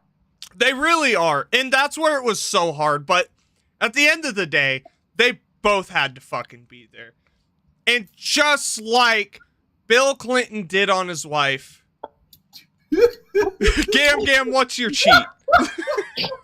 LMFAO, you just fucking cheat. You recovered hard as fuck with that one, dog. So fucking shit. I thought it just came to my head, and I was like, "Fuck it!" You motherfucker. I killed all of them just that they're dead. We're dead. We're fucking dead, dude. I'm sorry. That shit was so on point. Oh my God. Anyway, so you know, I could just be so fucking predictable with my cheat, but I'm not going to be predictable because fuck all of you. You're not gonna be the dinosaur bird I put in the tree in my thumbnail? No, Oh, I'm not. Okay. My cheat. I thought about this since the moment y'all mentioned a cheat. I strictly went with actual creature features, not like really animal horror movies. Okay. So my cheat is going to be an animal horror movie, my favorite animal horror movie. And that is going to be Backcountry. It's about a couple who gets attacked by a black bear. That one. Oh, Okay. no shit. It is so visceral. It is so raw when the actual bear attacks the fucking boyfriend. Oh my God. You think you just listened to the fucking Timothy Treadwell fucking tape. Hold on. Right? Backcountry? Yeah, Backcountry. Okay. Yeah, I'm interested. This shit. I think it's on Amazon or it might be on Shudder. I forget which. But if you can find it on stream, yeah, watch that fucking movie. That's my cheat. Backcountry. It's visceral. It's scary as hell because I live in bear country. Granted, it's not black bears, it's grizzlies, which Yeah. can be arguably worse. Yeah, that's possibly worse. Indeed, possibly worse. But yeah, if you want to shit your pants and be scared of bears, yeah, that movie will teach you to keep bear spray on you at all times. Shit. That's fucking solid. You know what else is solid? Rob's You're at? cheat. Oh. Yeah. Well, I'm not following up that fucking Bill Clinton one. I know It's not happening. Okay, so this is a bit of a fucking twist and stride because I wasn't expecting another cheat and I had deleted all my other choices days ago because I thought there would only be one. So I'm kind of pulling from the trenches of my childhood here. The 1997 movie starring the little boy from Jurassic Park by the name of Star Kid. Oh. Oh, And it's essentially the Guyver for kids. fuck yeah, bud. An alien supersuit crashes in a junkyard. He finds it. He's having the night of his life, saving his crush, all this other shit. Okay. And then a motherfucker from outer space crashes and it's like, yo, I followed you all the way from not Krypton with a bunch of wrinkly scrotal looking people. I'm going to come get your ass and I'm going to deliver you onto my people. And yeah, dude, Star Kid. Not a good movie in the slightest, but it's something that I love near and dear to my soul and my heart. I mean, look, the Guyver is a creature feature. The Guyver is. Star Kid, it's more so just aliens. Aliens are creatures, but we just ain't using xenomorphs. Oh, yeah. Yeah. Well, I think I wasn't going to go that obvious. we've done the xenomorph to death. Yeah, Xenomorph. definitely did. What? So G1. What is Did you your You did cheat, right? You did cheat. my cheat was having 2 number 2s. Okay. All right. Yeah. So my cheat is a legit cheat. This one is legitimate. It is not, cheating with 2 movies at number 3. It is not cheating at having 3 movies at number 2. My cheat is a legitimate cheat. And I'm shocked that none of y'all cheated the way I'm about to cheat. Because here's the thing. I'm going to paint you a picture now, all right? You got this scientist who's experimenting on shit, right? Cells. They're experimenting on fucking cells. And they take cells from one thing, take cells from another thing, and they grow a fucking plant. My cheat is one of the greatest creature features of all time, Godzilla versus Biollante. Motherfucker. See, I didn't want to be predictable and do a fucking Godzilla movie, so... It's a cheat, though. It's a cheat. It's a cheat. It's a cheat. It counts. I can't say shit. It's a cheat. It's a cheat. Fair. Because again, Listen, we weren't doing this for the 5. let's ask the chicken. Yep. I hate how that sounds like mic feedback before it It's croaches. so bad. Sounded like it agreed. Sounded like it agreed. Listen, say what you want, though. R.I.P. Godzilla headphone aside- users. Godzilla aside, Biollante is a fucking creature. A creature that does not want to exist. And fuck the fucking the fan film that was just made this year, a Shelter 54. That version of Biollante is the most horrifying thing in the world. Got a It really point. is. Yeah, you got a point. Think You got a about point. all Godzilla movies up to this point.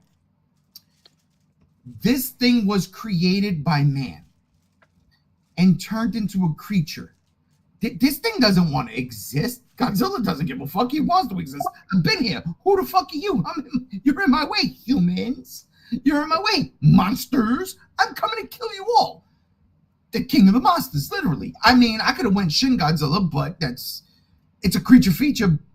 You see different evolutions, but I went back to that first, the one that really, when you think about it, is a creature in line with the Thing, even though that's an alien, in line with Leviathan, even though that's, weird.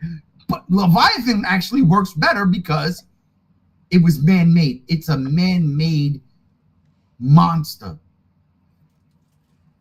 That's going to be my cheat because, again, it's a cheat. Yeah, no, you're good. I'm not gonna fight with that. I I'm not like gonna it. fight you. But ladies Y'all and might fight with gentlemen, my number 1, though. ladies and gentlemen, if you've stuck with us this far, remember to like and subscribe to the G Show. Like and subscribe to JR's GAM streams, which is, if you're watching me on my channel, you've probably already liked and subscribed, but do it anyways. Like and subscribe to Shinra Jira. Like and subscribe to Gam, what's yours? Gamer Manila. Like and subscribe to that. Fucking like and subscribe to your mother. Like, just do it. Because... Unless your mother is not alive anymore. Oh, no. Like and subscribe to her still. You never know. R.I.P. See, you never know. you get heaven points for that, okay? Just saying. You do. Zombie social media. Oh, yeah. But we are at our number 1s. And just like this burnt chicken, I am cooked. Let's get into it. Gam! Yes. Your number motherfucking 1. Fucking creature fucking feature. So, RJ, it's really funny to me that you mentioned Godzilla versus Biollante. It's so funny. Because my number 1 creature feature is also my number 1 musical. Don't talk to me about Frankenstein. You think he's the worst? Oh, don't talk to me about King Kong. You think he's the worst? Well, you're thinking wrong. Don't talk to me about Frankenstein. He's got a temper. He ain't got mine. Bro, do you know that I actually played the plant in the play in high school? Yes, you've said it many a time. I don't give many a fuck. a time. You want me to start singing this? You know I don't come from no black lagoon. I'm beyond the stars. The stars and beyond the moon. You can keep the thing. Creature, they don't mean shit. Yes, Yes. My number one is The Little Shop of Horrors. I'm a mean green mother. I love From that outer space fucking and movie, dude. Mean green. I'm just a mean green mother from outer space, and it looks like you've been had. I'm a mean green mother from outer space. Get out my face, cause I'm mean. I'm mean and green, and I am bad. Oh, God. Mhm. My wife was gonna come and knock me the fuck out because she played Audrey. Fantastic, though. That's a flex. On some weird shit. Oh, dude, but no, like literally, it's my favorite movie with Rick Moranis in it. It's my favorite fucking creature, one of my favorite creature features of all time, if we're not counting kaiju movies. It's got everything for me. As just a fan of monsters, and it's a musical to boot. You know, I mean, I have respect for the Roger Corman original. That's a black and white movie. Mm-hmm. But the musical version is very much better in almost every single way, from the plot to the characters to the fucking soundtrack, and even the ending, especially if you watch the alternate ending that's floating around out there, which is fucking phenomenal.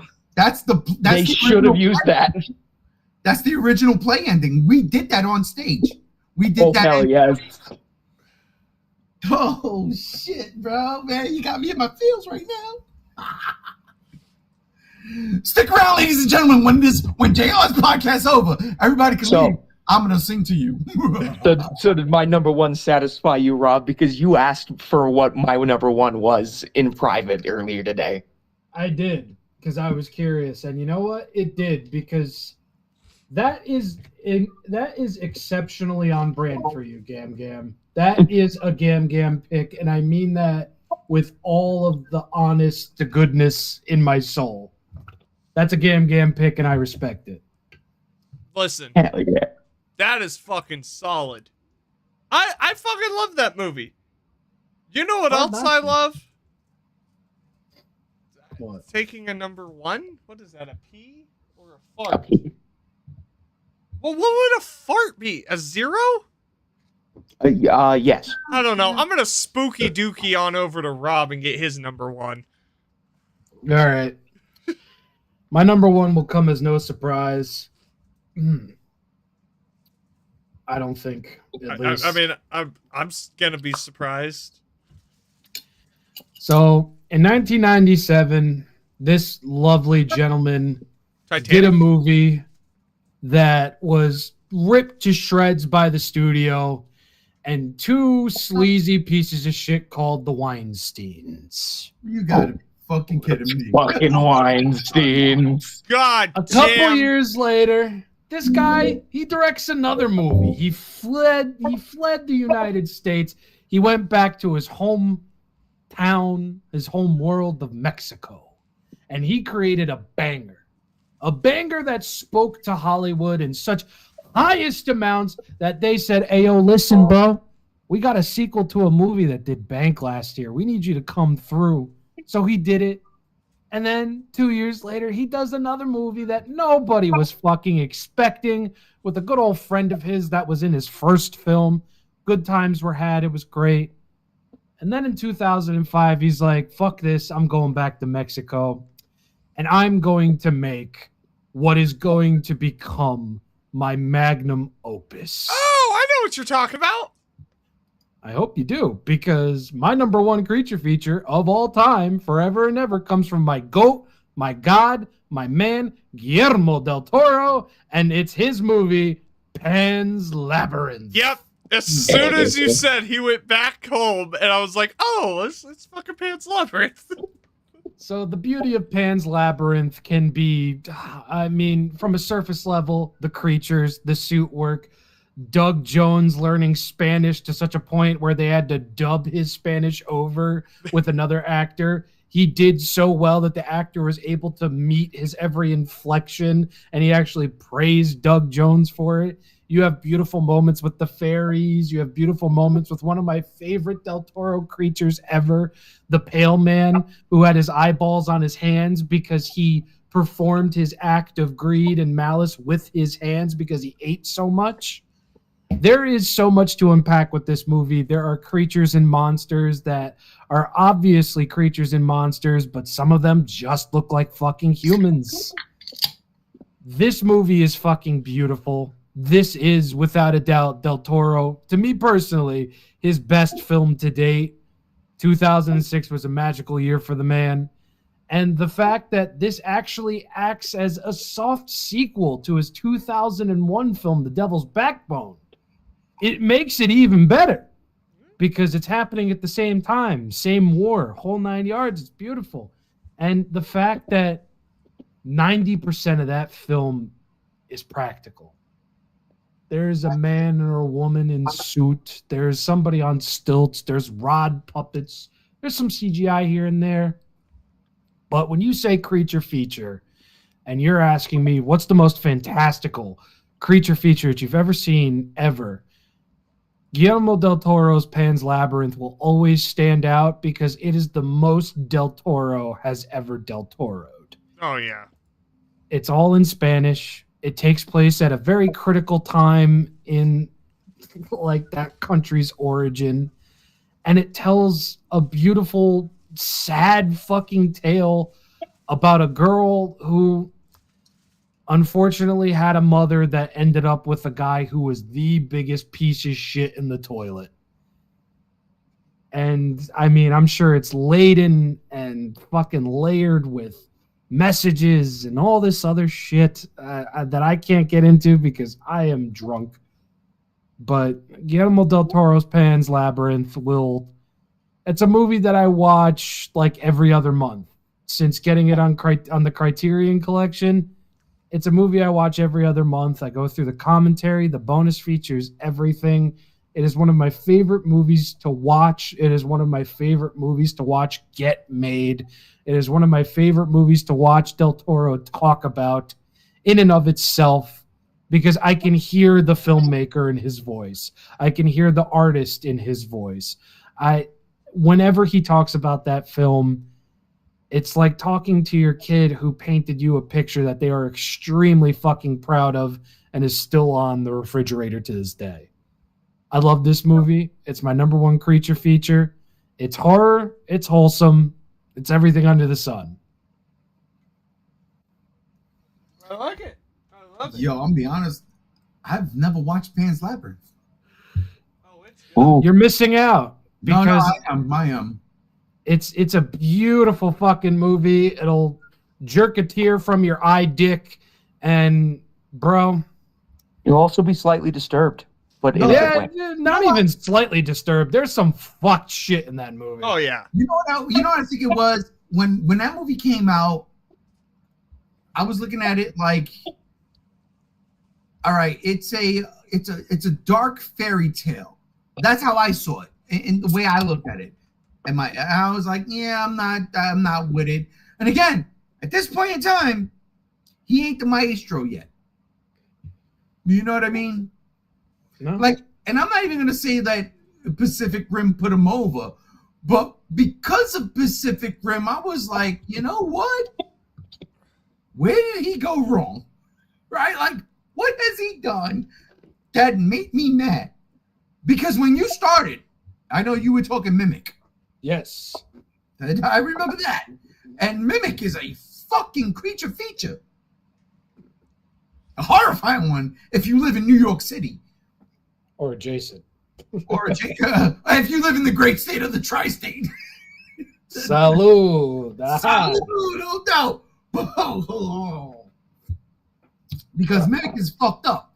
That first one. Anything after the first Mimic is whack. I don't even acknowledge any of the sequels. Dude, when listen. He made a man in a trench coat, but it was a cockroach. Yep. No. I saw that in the theaters too. Listen, hold up. Hold up. Jesus Is Christ. he grabbing the fedora? Hang on.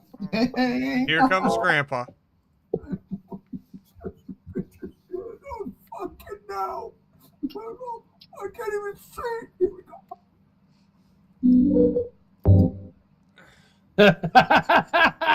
Grandpa Oh, Creature. Jesus Christ. You sons of bitches don't even fucking know that we had to see in the theaters a giant cockroach guy in a fucking trench coat with his wings. It was a cockroach. You never look at a cockroach the same way you could look at a rat or a mouse stuck in a trap. Your little cat had it and it would play with its food. But a cockroach movie, Guillermo del Toro, you son of a bitch! Where's the off button on this thing? Holy shit. My guy ain't wrong. Listen, Grandpa sorry. Creature. I'm sorry. No, it's fine. I'm going straight to you. What is your number one, Grandpa Gilman?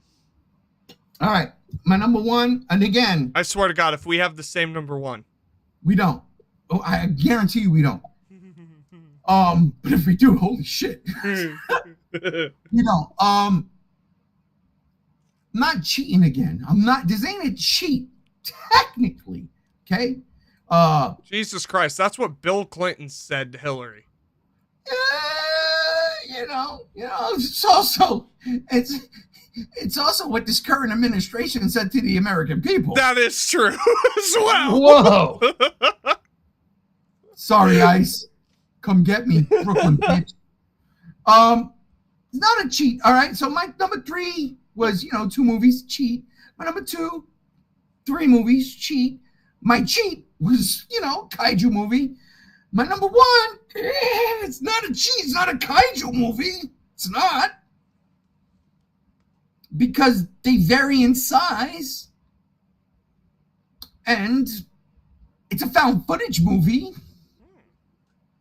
But my number 1, I'm not even lying when I tell you this, because it's fucking that good. It's Troll Hunter. Holy shit. This The movie again. Norwegian movie Troll Hunter. I mean, that's pretty kaiju. It's pretty kaiju adjacent. It's not really. No, I'll allow it. I'll allow it. You got one giant monster. You got one giant monster. And the other ones are, maybe the size of trees. Then you got the cave trolls that, they might be the size of the Hulk. They're not kaiju.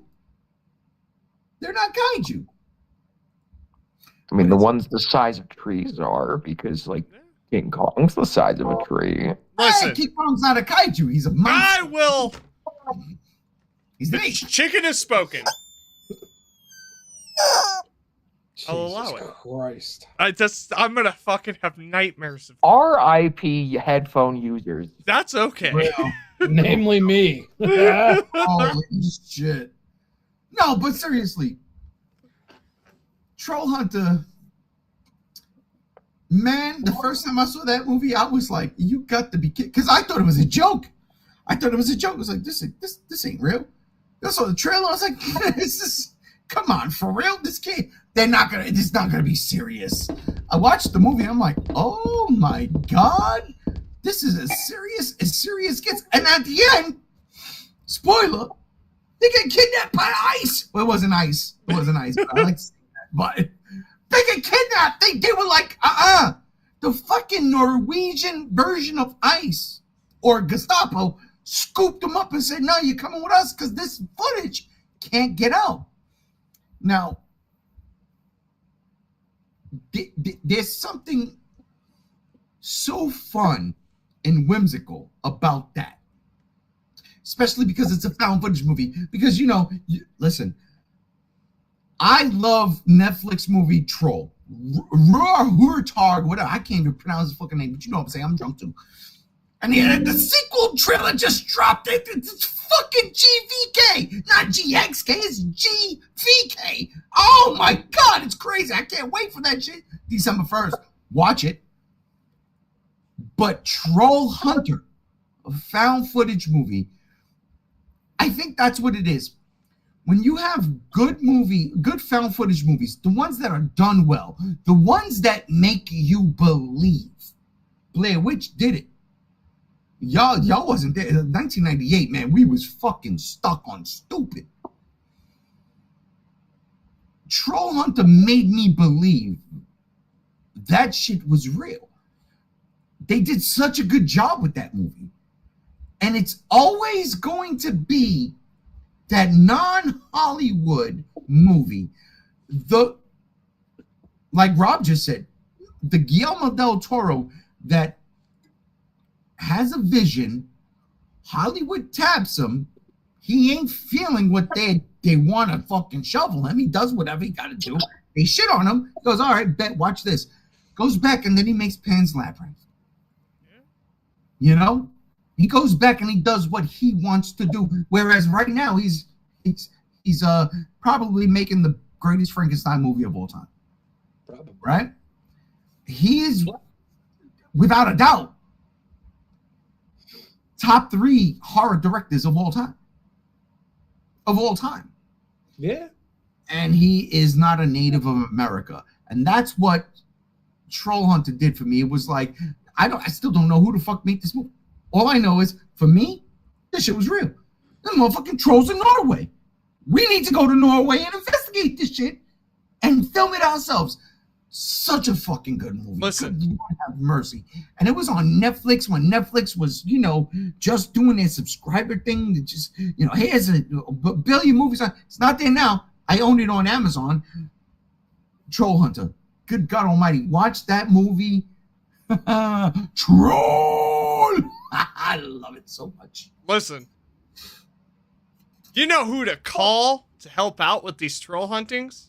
Ghostbusters. Now, my number 1, the fucking Monster Squad. Oh,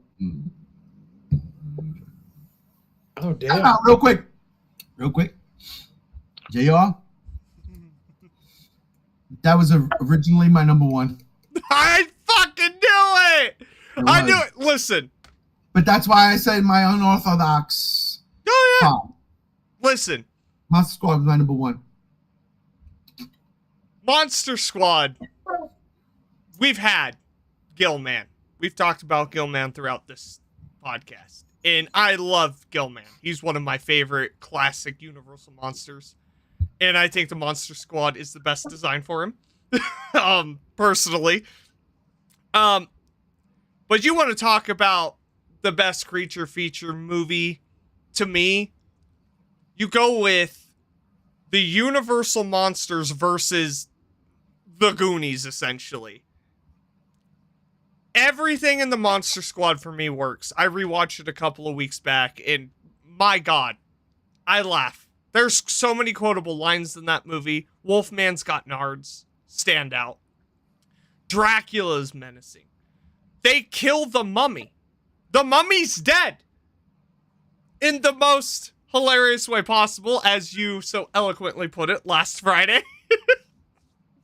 They unraveled him into nothing. The Monster Squad is, to me, a 5 out of 5. It is a staple of any Halloween movie marathon. You get the classic creature monsters. The classic creature features. All together in a movie. And it's fantastic. I love showing this movie to people who have never seen it before. And getting their honest reactions. Like the wife. I showed her. She fucking loved it. Never seen it before. Watch it on my fucking 100-inch projector. And she's loving it. To me, the Monster Squad, it just does it. In all the right ways. If you haven't seen the Monster Squad, shame on you. That is a solid 5 out of 5 certified classic for me. That's my number 1. You know what, ladies and gentlemen? I think that's going to wrap it up for this episode of the G Show podcast. I'm pretty sure it's going to wrap it up for JR's GAMs. Yeah, I gotta go. Listen, the Monster Squad, 3 weeks in a row. Stay tuned, ladies and gentlemen, because next week, yes, whether the co-host or the cohorts are here or not, I will be. I'm going to go live on Friday, on Halloween. I am going live on Friday next week. We're just not going to do it at this time. We're going to go a little earlier. A little? Yeah, I mean, I'm not working. I'm Well, off. yeah, I got the day off. You and me are fucking trucking. Yeah, I work that day, unfortunately, so I'm probably not going to be able to join. It's fine. Yeah, don't worry about it because honestly, it's not going to be a long one. Honestly, I just, for the sake of getting things out on a Friday. See, the 4th of July was one thing. Yeah, we can just record something and throw it up there on the 4th of July. But this Halloween, it's my favorite fucking holiday of the year. And I'll be honest, I haven't been feeling too well lately. I've been a little bit on the downside. So I'm going to do this little bit of podcast next week because, well, unpopular opinion. We got to get it out. All right. So that's why. So it'll come to you a little earlier and we will definitely leave you a little earlier because then I got to go outside and hand out trick-or-treats. I'd rather just sit here and watch the fucking Night of the Living Dead remake that I got on 4K. Anyhow, I digress. 3 weeks in a row with Monster Squad. Last week, today, and I'll see you next week. I'll see you next week. That was my number one too, JR. I know it was. And it was always going to be my number one. You do that definitive list. That's one thing. To me, I just threw. I ain't saying mine's not definitive, but Monster Squad's a definitive. Monster Squad is definitive. My God. And on that note, ladies and gentlemen, I will say I want to thank everybody here for joining us today. Starting with you, my Sid from Another Crib, GamZ1. Thank you for hanging out with us. Thank you for having me. I'm so glad that all of our lists were pretty diverse, actually. Yeah. Turned out to be pretty good. There really wasn't any overlaps. That was pretty awesome. I like it. Brother Rob, thank you for joining us. Thank you for having me. It's what I look forward to every single fucking week. Always love hanging out and chatting with the boys. And well, JR, I mean, like, thank you. You could sign us out. I could say thank you for letting me join your stream. Listen, it's been a pleasure. And thank everyone here for joining my Spooktober Spooktacular Top 5 Creature Features. Whether or not they were our definitive list or a nice shuffle of some fantastic creature movies we had to get out there and talk about, it was a blast. I am JR. I can't sign off. Okay. He is JR. And ladies and gentlemen, I am G1. And why the fuck nobody had the blob on their fucking list? I mean, it's not definitive. That'll do it for this episode of the G Show podcast, ladies and gentlemen. We are out of here until next week. Mwah! We'll